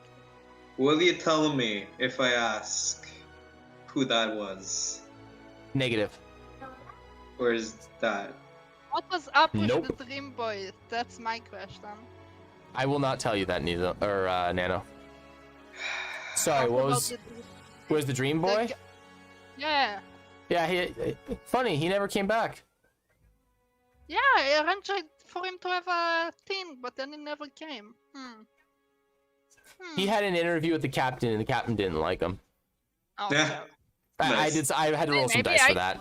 I rolled some dice for that. He didn't impress the captain all that much. Oh, okay. I That's rolled I think I had to make like 4 rolls for him, and I rolled 2 1s, a 5, and a 6. Oh, Like he was not having a good day. okay, that's low. I So I Shadow remember Panther. like all 4 of his rolls were under 10, and 2 of them were 1s. Like it was just like he did not do well in the interview. There. Okay. That's At where your least there's bad an rolls explanation. went. Yeah. So Shadow Pantheon. Yes. You're gonna endorse the Shadow Pantheon. Yep. Nilzo is agreed. Very neutral people. Yeah. Also the cool people. Of course, I say that all the evil pantheon is, of course, all the cool. It's where all the cool kids go, because that's where all the metal pantheons are, or metal but deities also, are. like, we're not going to eat now. No, It's a joke, Go obviously. to the bathroom real quick, guys. Yep. Okay. Also, how did Manda get before us? That drove me crazy. You guys had a set movement speed. And she didn't? Oh, come on. It didn't matter whether you guys were with the wind or not. Your ship was moving on its own, so they found a way to catch the wind and move past you. They suck. Okay. So, next we have the stuff in factions. Okay. So, this is where we get into the nitty-gritty of these things. Yay. Of how your faction is going to operate as a faction. So, do we want to establish... I'm going to actually just shrink that down because I don't need it right now. And I guess it's not going to pop up on the stream if I do that, is it? No, it's not. Okay, I guess I have to keep that open like that. And I'll just move this over to the side, 'cause it's really my own personal note, so it doesn't really matter too much if it's the game blocked off by the view. Okay, so...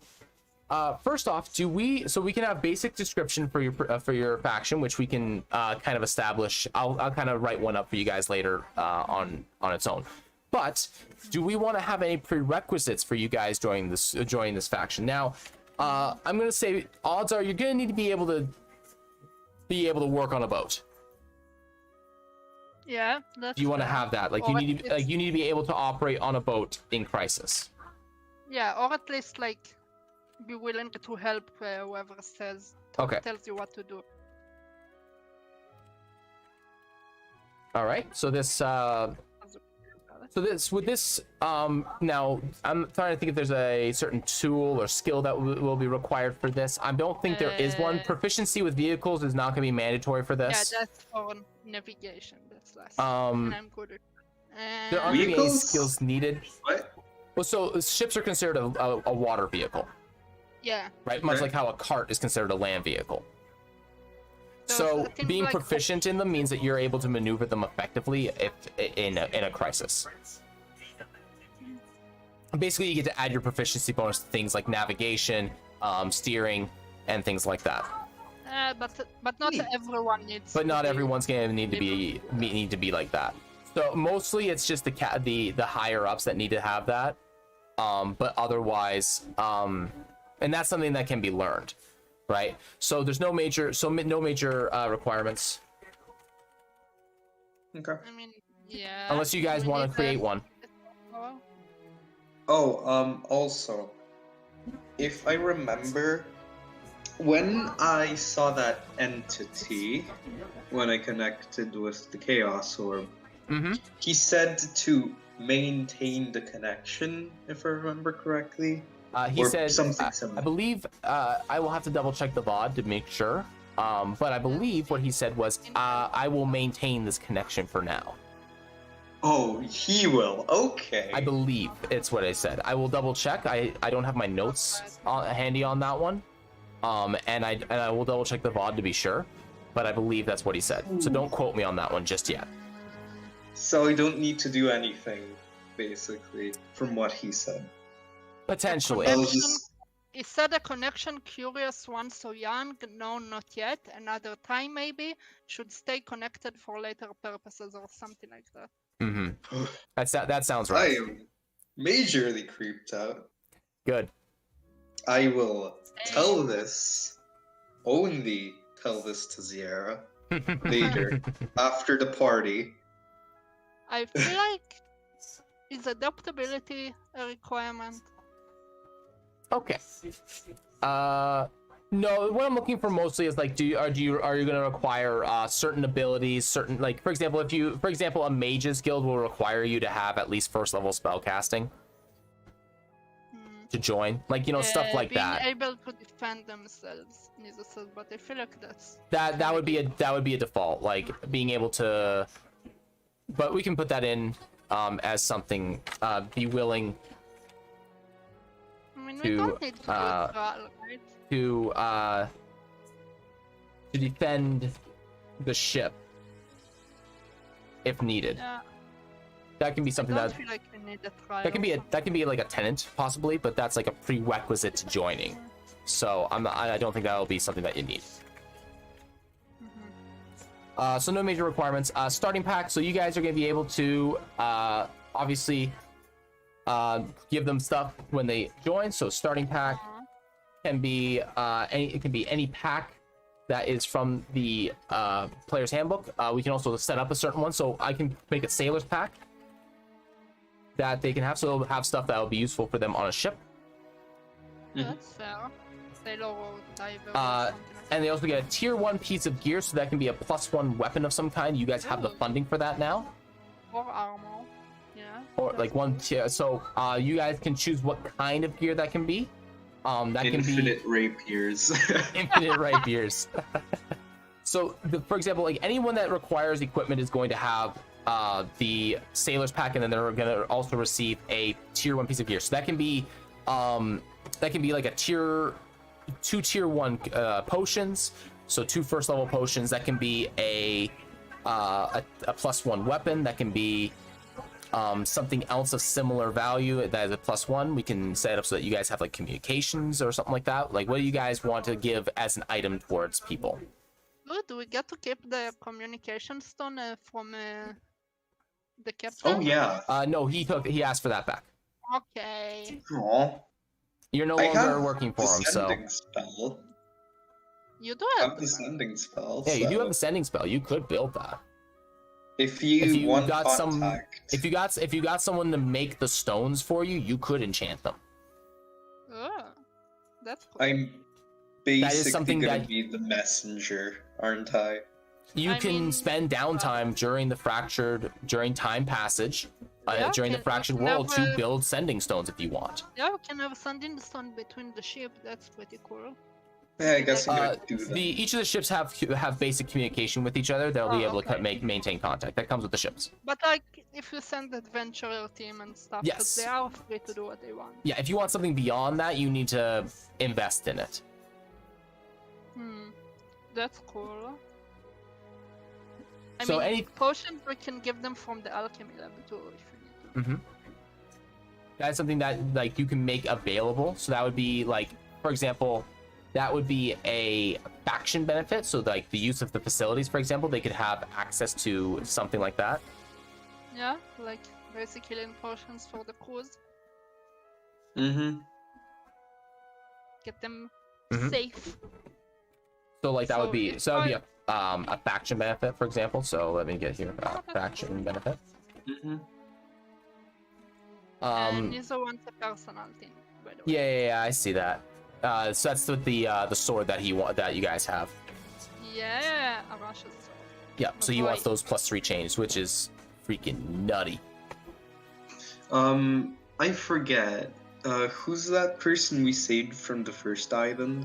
Makoto, she is a seamstress in High Tide. We can get her to I make will- uniforms! I'll grab a Wait. bunch of fancy clothes just so I can. You Just guys so will you have can have a access supply. to. You guys will have access to anything that you kind of need that's not particularly hyper expensive. Yeah, I'll just grab a few clothes because I really like the ones she made, so I'm gonna grab a bunch of different clothes just so I can have a supply. Okay. Awesome. So that means I'll need a backpack to put everything in. Do we need to decide what the tier 1 priest is now? Or no? All right. So, I'm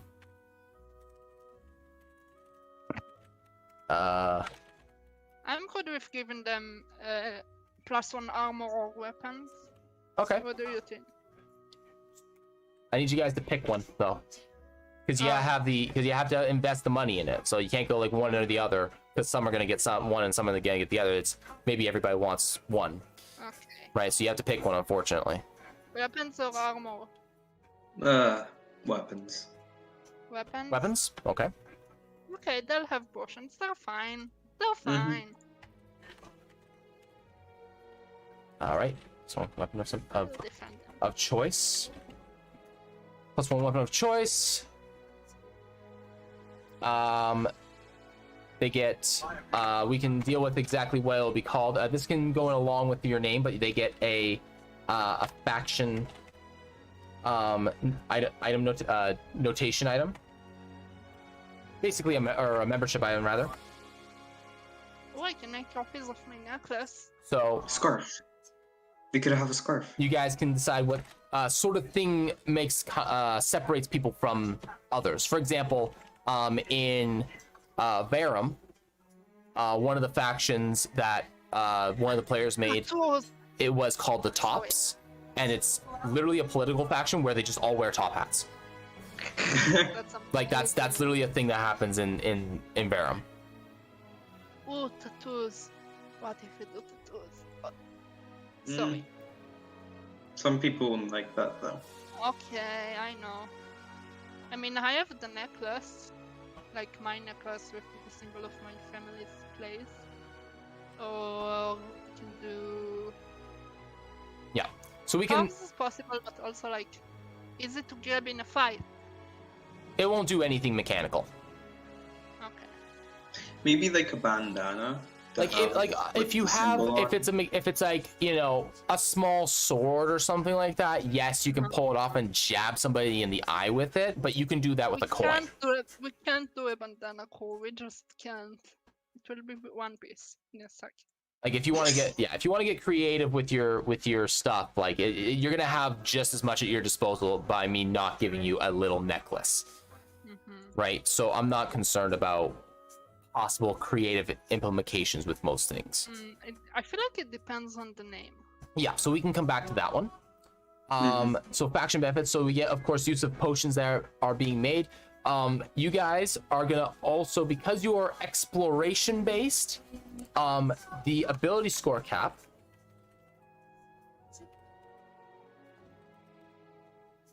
for you guys is +2 to wisdom. Oh, +2 wisdom. +2 to wisdom. we need that because we don't have any. Now that's not a stat increase, that's a cap increase. So that means that characters in your faction can have up to 22 wisdom. does that include Ooh. us? Not that we'll ever. That get includes there. you guys. That does include you guys. That's pretty cool. So do I get 14 wisdom? No, your wisdom stays the same. Oh, dang This, it. this means that but this does mean that if a future character joins your faction and says, I'm gonna be a druid, and they narrow right in and they don't get any magic items that push them past 20, they can go up to 22. Now, I will say in most cases, characters do get items that push them past the 20 mark long before this actually matters. Yeah. In most cases where it does happen. Yeah. So this is why I'm okay with doing it. That's cool. Because I am not afraid of giving people really ridiculous level stuff, because I will throw just as equally ridiculous stuff back at them. Yeah, the cape. Exactly. Chaos And stuff. what did I Yeah. throw at you guys? Say hello to the gardener's aspirant, Oh my god, that is nuts. right? So I'm not afraid of giving people power. Okay. Also the chaos stuff, Yep, exactly. which I dubbed the Inky Well There you go. because it's cool. The stick of Inkwell. As a kobold might call it. It's the stick of Inkwell. Stick of Inky. It sounds like a place. It does. It does. Loyalty benefits. So this is be things that people will gain over time for being loyal. So like we can worry about that one a little bit later. That's something that I will probably design a little bit myself as time goes on. That's cool. So that basically, like, as you are increasingly more loyal to the faction, you'll get benefits given to you by the faction. So like they might give, so like something that you could give is like a better magic item, a unique item, more access to facilities, things like that. Because you guys can give access and limitations to facilities as you see fit. In general. All right, tenants. This is the big one that I need from you guys. I'm doing like all the aftermath stuff right now. I feel like loyalty. So obligations and restrictions. So these are things like, what's a good example? Let me get into a actual faction that I've made here. I believe I have one. Actually, it should be in. Stand by. Would it be in the United Cities? I think.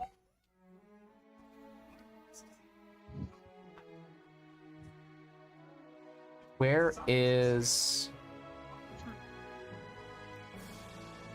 I need to go through all my notes. And like get rid of old stuff that isn't used anymore. Trying to remember. Can you do a search? I'm trying to remember what it's called. From each other is a good one. Oh, here we go. I remember now. Loyalty, I feel like, is important. Don't steal from each other is. Here we go. Broken Anvil. Unless they suck. It's in character creation stuff. Okay.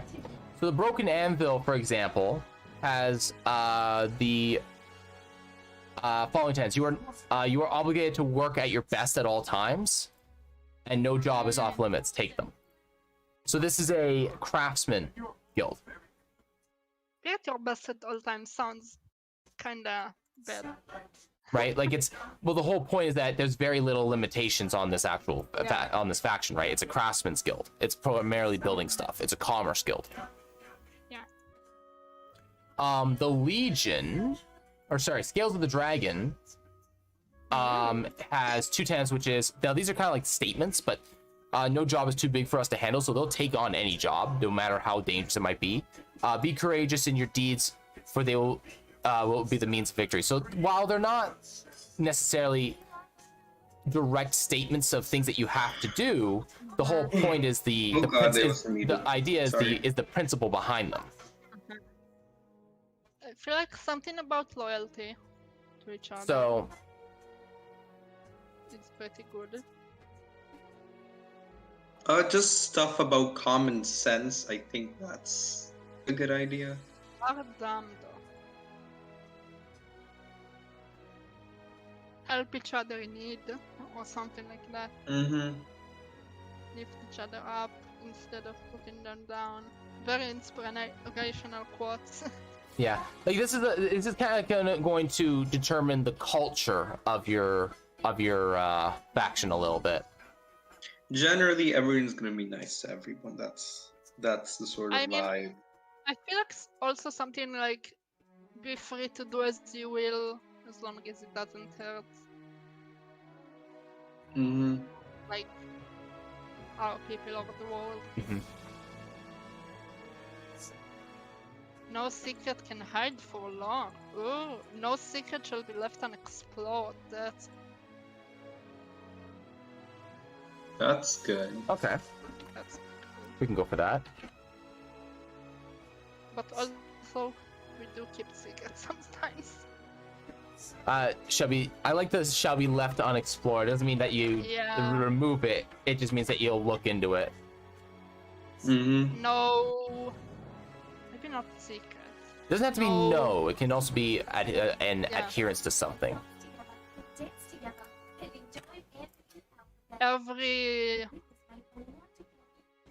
Every ruin. No ruins. No, not ruins. Like every stone will be done. No, that's weird.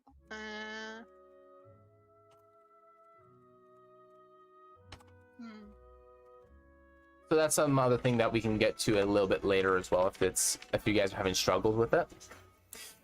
And then there's two other things, which is ranks, which is 4 major rank notes, which would be people that are underneath the founders. So Also something about loyalty, maybe, right? Just so we remember. On the tenets. yeah.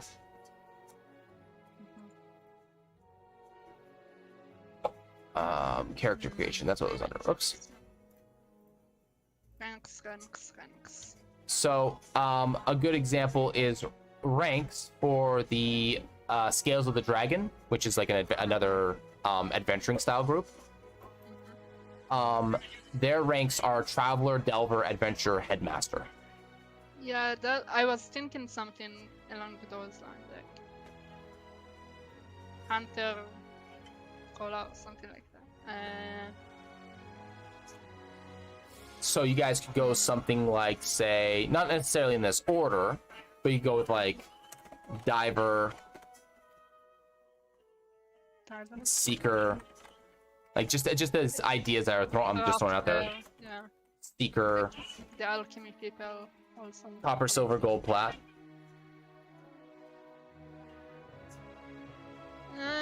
You're not really a commerce group. I don't want to call people. This is a copper, title. that's still insult. I like Diver as one. Maybe.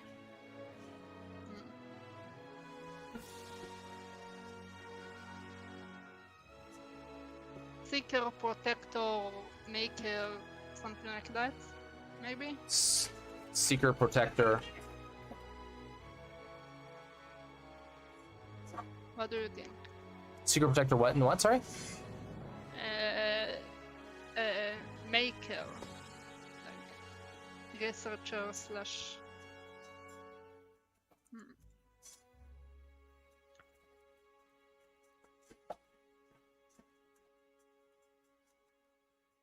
Cause like chain of command, like Yeah.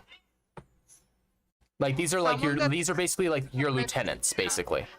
the people that make decisions, Mhm. the people that protect those that can't, that are less capable, the people that are dedicated to their task. What do you think? Mm-hmm. I'm not good with names. Yep. No, that's I'm fine. gonna tell you that right now. And then Marker. and the last thing that I will need you guys is leaving. So if there's any penalties for leaving or things that you're going to require of them. So if someone decides to leave the faction, they say, like, they come to you, they hand in their badge and say, hey, I'm done, I want to move on with my life. What sort of demands are you going to require from them for leaving? Do they just hand in their badge and leave? or are they required to return anything else from you to you guys? How do you guys want to approach that as well? That's another thing I need from you guys. It depends on if like it's a good terms living or a bad terms living, or regardless. This is one of those things where this is a generalization. So like Maybe generally, for like- example, if you leave a gym membership, you have to turn it, like, and you're required a key card to get in. You have to turn your key card. Yeah. maybe a penalty on connection, because I feel like we have a lot of connections with people. Live on good term Yeah, party. this is assuming that you're not throwing them out. Ah, okay. Well, I think like if they weren't with us for like said a couple of months or a year, they if they leave after like, let's say they've been in the faction for 2 years, they just need to like keep like a couple secrets, other rules will add, and that's it. If they weren't with us for like, let's say if they were with us for like, let's say 3 months, they have to pay us back a certain amount, just so like if they just went into the guild for the free stuff and then left. I mean, you could force them to 'Cause- give back the stuff that they gained from it. Yeah. So, like, but returning if they anything make that it provided. on like, I do like the Or- idea of rewarding people that were with us for a long time. Yeah, that's where the loyalty benefits come in. Yeah.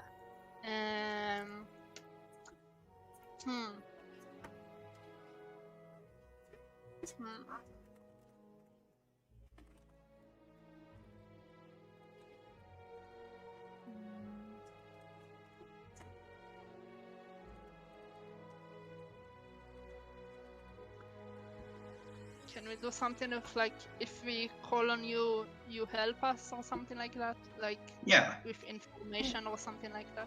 Like for leaving. Like, yeah, if we need like information or like you can help us or something like that. Yeah. Like if it's on good terms.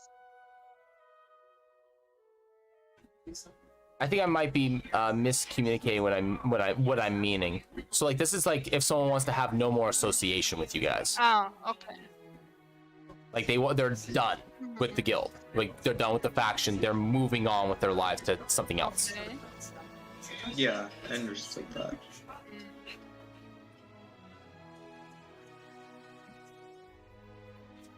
Maybe it will be harder for them to like. Let me give you Like- some examples. Maybe I can help you out here. So Scales of the Dragon, for example, there's no penalty for leaving the guild. Feel like All I'm right, going, cheers, "Oh, Nizo. Alright, come, Lisa. Bye. The Kostra's Arcane Academy, when you leave, which is a school, which is a magic school. When one leaves the academy, they must turn in their robes. All items granted to them from the loyalty benefits, as well as anything that they may have taken from the vault, because they have because they can have access to a vault. The Broken Anvil, leaving the faction holds no penalties other than turning your brooch and the whole anvil, which is an item. However, if you are discovered to be running a business based on the crafting prowess, the faction will likely disrupt it. Okay. And Because they're a monopoly based faction, right? They want the monopoly. I don't want to take the loyalty benefits. Like they should be rewarded for being with So us. no particular penalties for maybe- them. Maybe a penalty if you turn on the guild, like. Well, that comes with its own issues, because Break that's that's people getting thrown out. That's a little bit different. Okay. What So- if, Yeah, if which you they. use, what if you use what we taught you for like piracy and like taken from the world secrets instead of for, like, I don't know. If they're found breaking tenants, basically. Yeah. I mean, if they're found breaking tenants, then you can do whatever you want. You can say, no, you guys get thrown out, and we're going to take everything that you have and give it back. You can address that however you like on a circumstance by circumstance. Or like after. Like if you find them in the ruin, like pillaging it not for, like, for bad reasons. Or Then something. you can address that however you see fit. That's Like, this is meant to be a generalization for me to, like, be able to say, okay, the NPC no longer has this stuff in his inventory, or he now has this collateral. I don't take stuff that they earned. Yeah, so basically no particular penalties for leaving. Other than, like, returning like the branded stuff. Yeah, that feels right. Genuinely, I'm gonna talk about what Lewis is gonna do when he's in the guild, which he's gonna be cooped up in the laboratory most of the time and making shit. Hey, So, works. like, anything about the rules, of course, I'm gonna keep note of them, but I don't think I'm gonna need too much note since I'm gonna be in the fucking lab constantly. So, and just not communicating with anybody. I mean, the thing is, like, you can only work in a lab for so long before you pass out from exhaustion, right? So you're not spending, like, all of your time in there. It's just the bulk of your day. I, of course, go out to, like, eat. And maybe sometimes sleep in the lab. How about sword and shield and, like, cloak or something?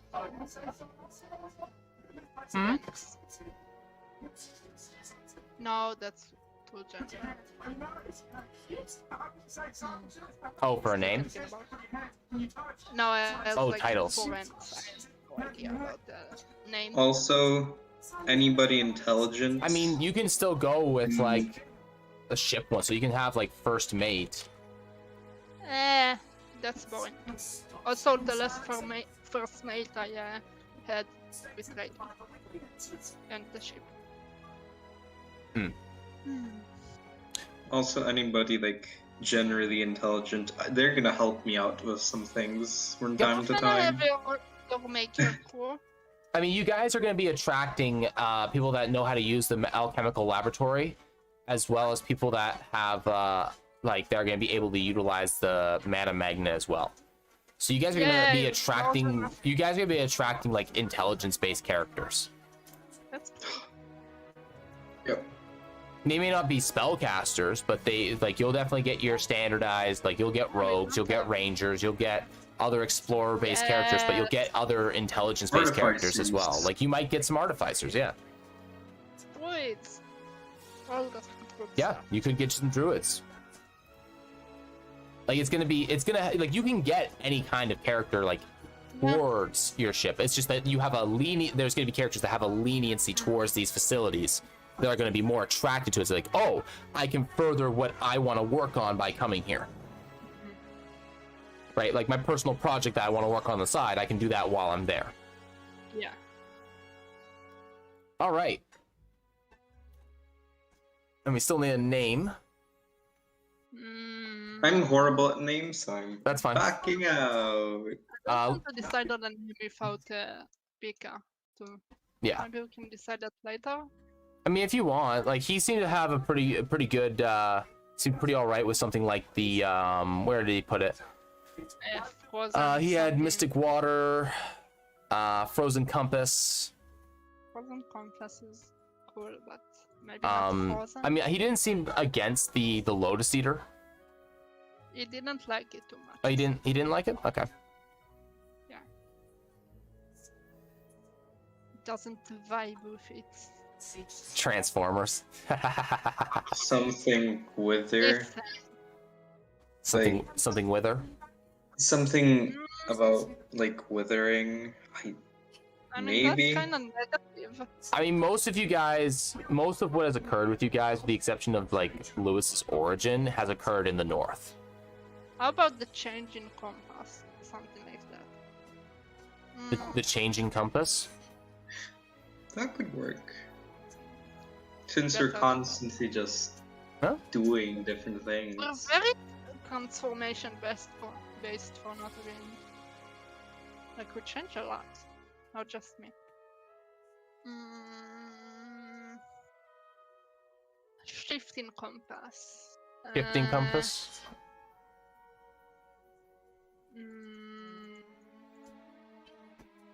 Ethereal sails. That's amazing. I want it. Pretty cool. But we want something Yes, to represent I guys love it. too. Rainbow compass. Just I night color. want something ethereal. God damn it. Night color. Shadow cats. Just the shadow cats. Shadow cats. Please. Neon cats. Yeah. And Please no. no, that's too evil even for me. Please no. That's very. I want the ethereal sails sound so good to me for some reason. Sea Reapers. That's an interesting one. That's kind of got weird connotations. It doesn't quite fit with you guys all too well though. It's a cool Yeah, not name. much. That is. It's a really cool name though. The hidden compass. The hidden compass. Dumb idea. 3 mariners. No. Since, you know, we No. are 3, we No. are mariners. No. It's a dumb idea, No. so don't pick it. I mean, shoot. You just keep shooting stuff out. I'm not against it, cause here's the thing, like, you throw out enough bad names, eventually a good one comes out of it. That's true. It's true. And it's not the worst What's name that? that I've ever heard something being called. Compass needle.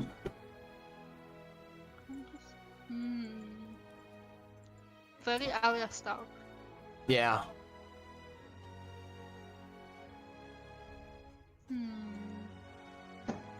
Compass sails. Well, something that might help is if you pick where you guys are gonna be. Oh, Have you I guys thought made? you forgot. I didn't forget. You kidding me? What if you roll, we see where we land, and then we decide if we want to change it? Huh? We need Fine. to see a reaction for the thing. Oh, Fine. I'm gonna roll a d3. Fine. Give me a Okay, sec. here. Just give me a second here. Let me get the. Okay. If a reaction I got it. is bad, I got then it. we I don't got. need to I do got it. I got it. No? I love all of them. That's the All right. problem. I'll roll a d3. The archipelago. Oh. So that would be on the Ooh. eastern side. That'd be on the opposite side of where you guys were. So that would be Wingdom. That would be. So that would include. Let's see here. That would include. Let's see here. That would include the continent of Trollish, Astara, Amura, and the islands of Solmethus. So that would include Wingdom, Malatricta, Arvondra, the Grave Barons, Cragguard, the Philin Dynasty, and Solmethus. Film Dynasty is cool. So Solmethus is kind of like it's gonna be basically Light Pantheon endorsed onto the to the nines. They're religious. Very religious, Crusader style kind of place, like Inquisition, What? everything. Okay, It's very nice. Catholic, very like 9th century Catholic Church inspired. The Philin Dynasty is the place where they have dragons, where you can get all your dragon mounts and stuff like that. So it'd be, but not dragons.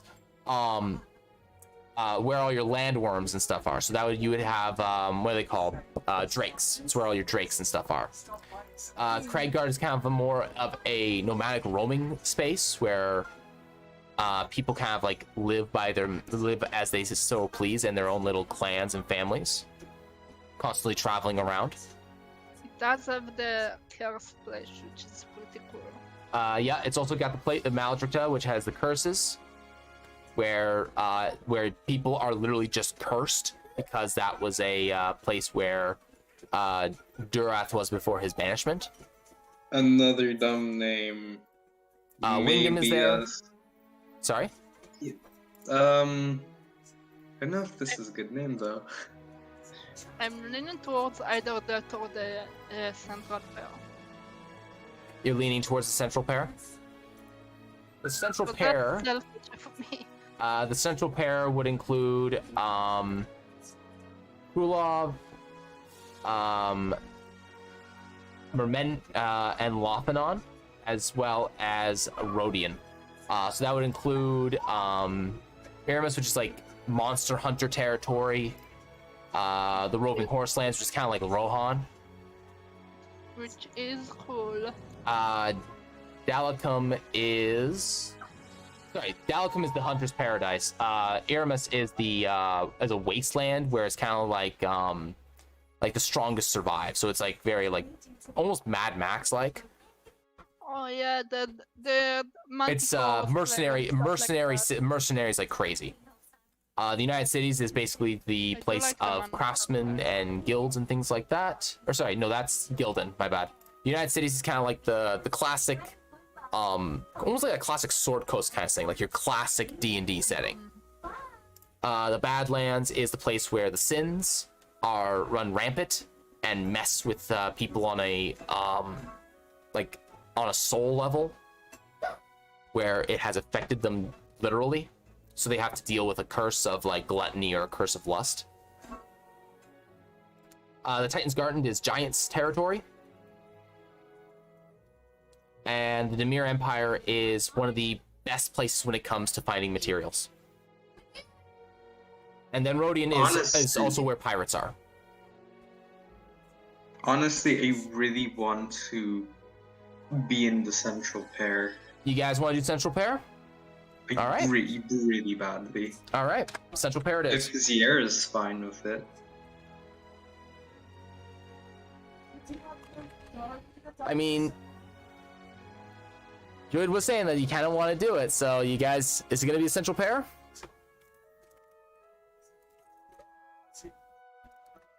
If she... Druid? Something happened with her microphone, it looks like. Oh no. Oh, Screen froze. Uh-oh. Screen froze. Uh-oh. So... Yeah, I really want such central pair. Okay.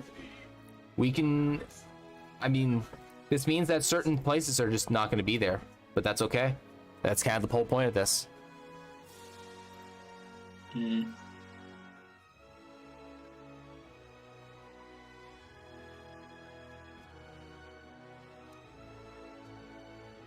Okay, so it sounds like it's gonna be Central Pair then. Yeah. All right, Central Pair it is. All right, so the center stage of the world game will take place in the Central Pair. Plus, maybe we'll meet the home table party. That's gonna be. Well, they're currently in the complete Feylands, so chaos. we'll see. We'll see if they get out. Yeah, really. Okay, so I will have to make adjustments for that, but I'll make my life a lot easier when it comes to writing. I'll be able to write those in a little bit more in depth and make sure that I have stuff built so that people can kind of build their own, a variety of builds in amongst these sort of areas. A little bit more, because this is a bit much more of a martial style kind of part of the world. A lot of this is a lot more martial and crafting oriented, so I'm gonna have to swing a few things to push a little bit more into magic and a little bit more into skills and things like that to kind of give more benefits to different types of different play styles. So good to go then. Plus, that'll be really nice for any future characters. I'll be, because a specific character I made is gonna be very important where the main thing is gonna be happening. Well, this is going to be center stage, and this actually works out really well for me. So, all right. So, this means that I can also free up some space on my world anvil to accommodate this more effectively as well. Okay, so now that that's taken care of, factions, here we go. So we're pretty much set then. We just need to worry about the name. I've got your ships for the most part. I'm gonna have to make sure that I set you guys up with some RP events for your characters, which I will deal with those specifically later. Ranks and titles I'm not too concerned about, because you guys aren't gonna have anyone in these massive ranks right now. And so now that that's basically done, loyalty benefits, I'll talk to you guys a little bit about like style of benefits that can incur at a later time, because these aren't going to be particularly important right now. It's going to be important as time goes on in the future. We got 15 minutes left, so I'm just going to talk a little bit broad about this in general for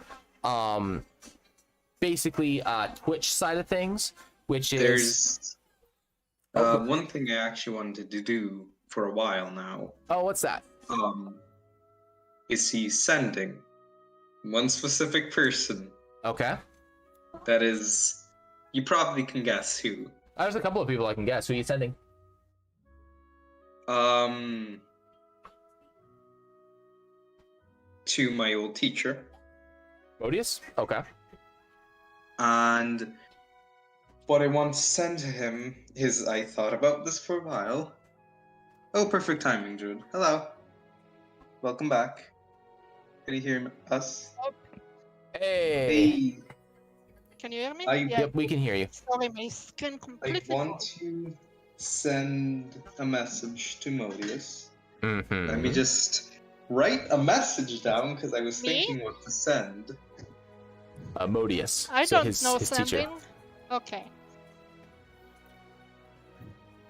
So we decided on the. I know central sending. power. It's gonna be the central pair. Okay, cool.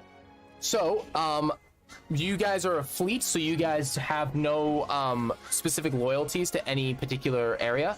While you're typing that out, I actually have one more important question for you guys. This one is, where would you like your trade route connections to be? Now, because you guys are literally the trade route, you guys can choose what sort of route that you're going to sail on. So, would you like to make a route between Rhodian and somewhere else, or would you like to make somewhere else and somewhere else your trade route?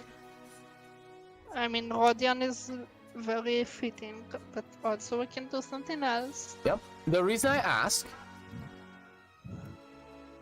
is because this will give you a form of information connection and favor to those two areas.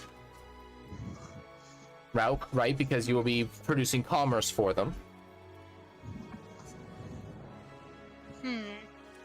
So, because you'll be, talking to these people on the regular, building relationships, creating commerce, making products available between the two, you're going to generate a form of relationship with them that will be beneficial to you.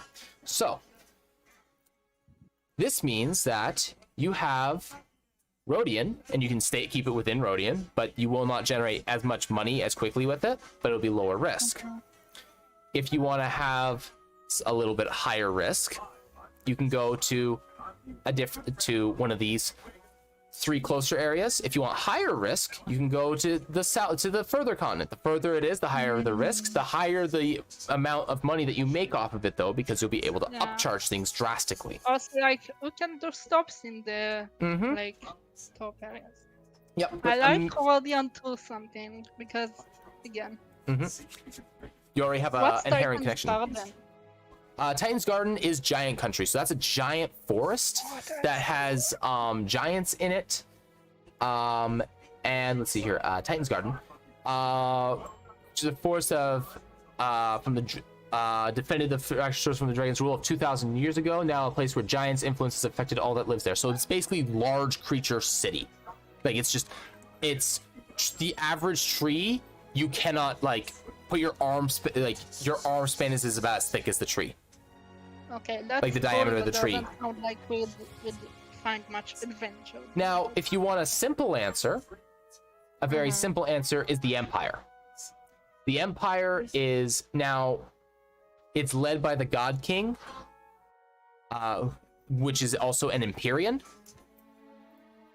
Ooh, Which, if you don't know what that is, that's basically like I know. celestial level creature, very, very dangerous. With a near monopoly on most of the rare materials there, so you can get access to very rare materials there. They're just not cheap, so your trade value is going to be decent, and it does give you access to these things should you need them. It's just they're a little bit on it's a little bit harder to get like good prices on items such as diamond dust, for example. Often you're paying more than it's actually worth because of what it actually is, because diamond dust is really hard to come by.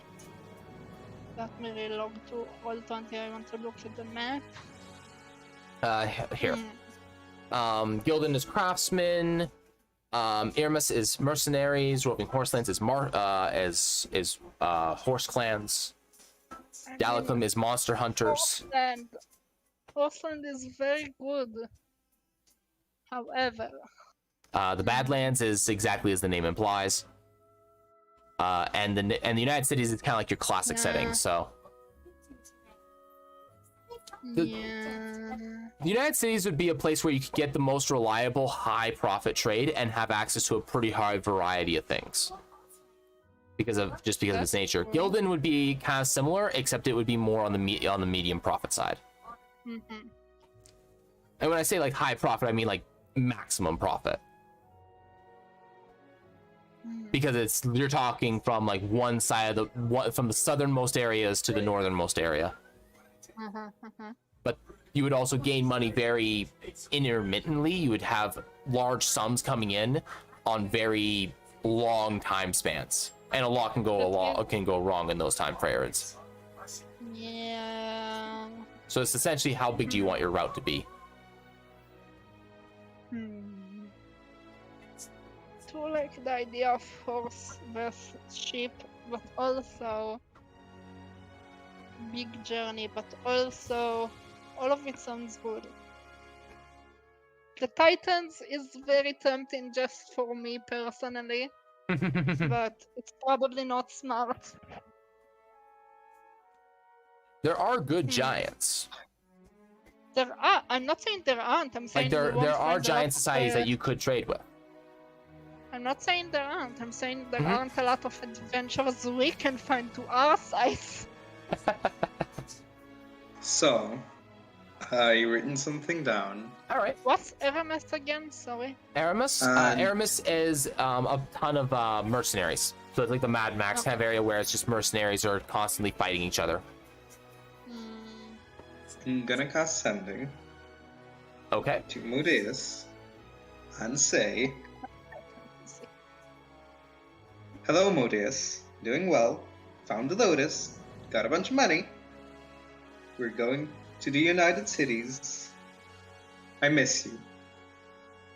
I had 25 words to work with, okay? It's not much. Its sending is very limited. Your response. Good. I'm glad you're doing well. It appears that the Leviathans are back on the water. See you when possible.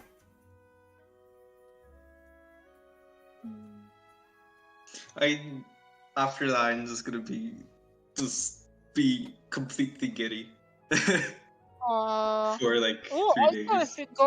If you go to one of the right side countries, will be next to Khan. Yep, it'll be nearby. For the Badlands or United Cities. You know, let everyone know that Leviathan problem The Titans. That's cool. Question: What do you are they killable? What, the giants? No, Oh, the the Leviathans? I mean, if you took the big shit, maybe. And that's a big maybe. You gotta remember, these things are like on their way to demigod kind of level power. Like, these things are just like, there's a reason that nobody messes with them. Why they just cut off trade. Because it doesn't matter how big the ship is, it'll just eat it. Yeah. Like the Kraken, like, okay, think about it this way. The basic idea of the Kraken, that's a guppy. That's why you have several ships, so if one gets eaten, we can run away. Yeah. Oh, Zero won't run away, but you can. All right. So Rodion, what? Please help me. What? What do we want our trade route to be? from Rodion to where? Rodion. Which is on the north end here. No. My home. Okay, Lewis has a break brain, so maybe he'll figure something out. I also have connections there, which is good. Mm-hmm. If we ever want that black market. Okay, so we could go from Rodion. United Cities slash Gildem is pretty profitable. Yeah, same thing with the German Empire. Those are like your biggest monetary profits. Yeah, but the Empire is very lawful and he's also a big he's also a tyrant. Will they like a genie and a warlock? Probably less. So ignore Demirian, okay? Neat. Also, if you go to the right side, you can go to Khan for you. Yeah, we can go to Rodion, Dunlacum. Yeah, I can shortly. Gildan is also the crafters, right? You said. Yeah, that's where a lot like classic guilds are. So like classic crafting guilds. A lot about just kind of like business and things like that.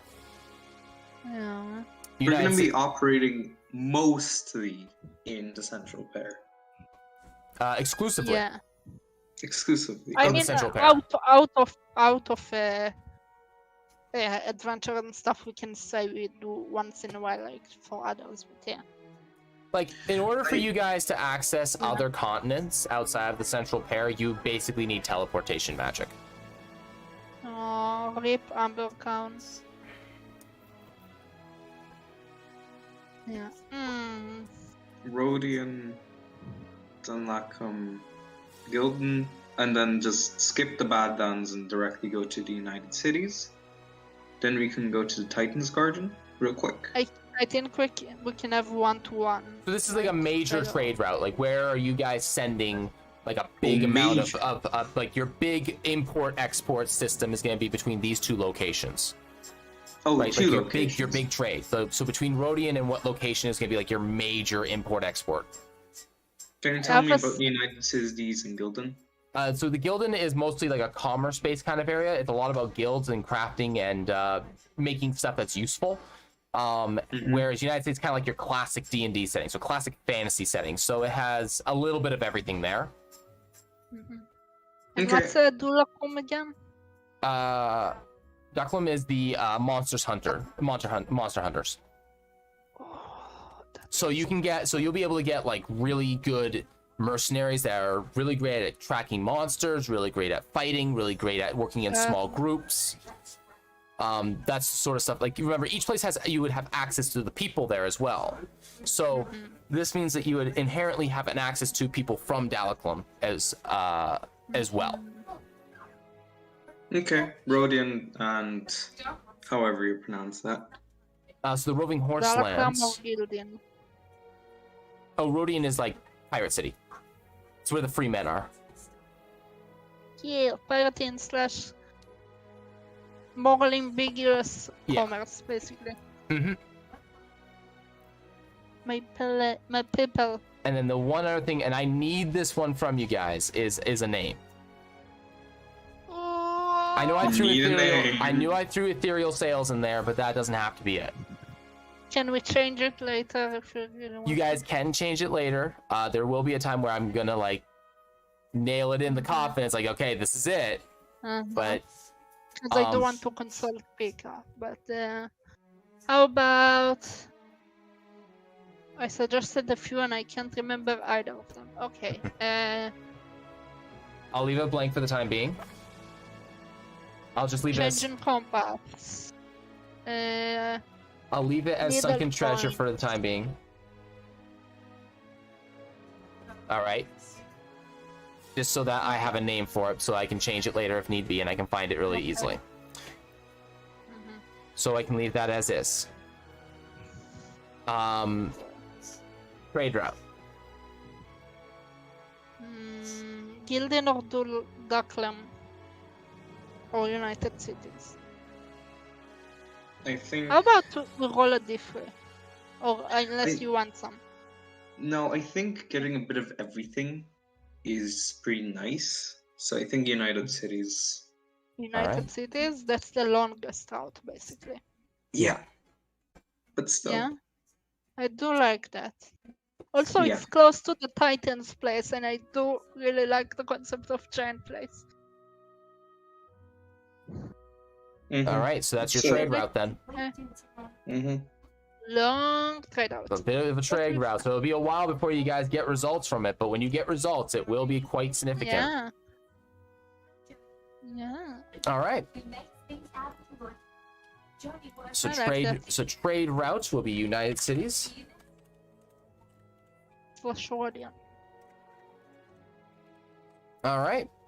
And then the only thing that's left is at this point is loyalty benefits, titles, and ranks. Outside of that, the faction membership item can be decided once you guys get a name, but it's basically they're going to get a brooch of some kind or a scarf or a hat or whatever. And that's it then. I've got everything, and I've got my writing space locked down, so I'll be writing in the central pair. I really want comfy blue scarves. Oh man, I'm I excited. really want that. I want all of them. All right. I kind of want the medical or skill adventure. I have to do some changes to these areas to make it a little bit more spellcaster friendly because it's Yeah. really martially oriented right now. But so I'll make some additions and some alterations to the areas. But hopefully by the end of the month, so by the 31st, which will be Saturday next week. So by the Saturday stream next week, I am hoping to have I will be hoping to make the announcement that this is ready for release for people to jump on board in it. Yay. Okay. And You're gonna start the next group in mid to late August. I'm thinking late August, maybe. I'm hoping no later than September. Also, I have to ask on behalf of Pika, are we leveled up? We did No. complete the main quest. You guys do not Really? level up. You get. Okay. I gave you guys a faction. Okay. Yeah. You get a fleet. Yeah. we You do. shut your Instead mouth. of a level, you I'm get getting a lot of fleet. sass. Maybe I should just take I- this last 3 hours of work here and no. throw it in the trash can. I had to ask on behalf of Pika. I know. And I gotta give the course. sass still. I gotta say no. Simple as that. All right. I gotta go, guys. I got a couple of things to get done before the day is out.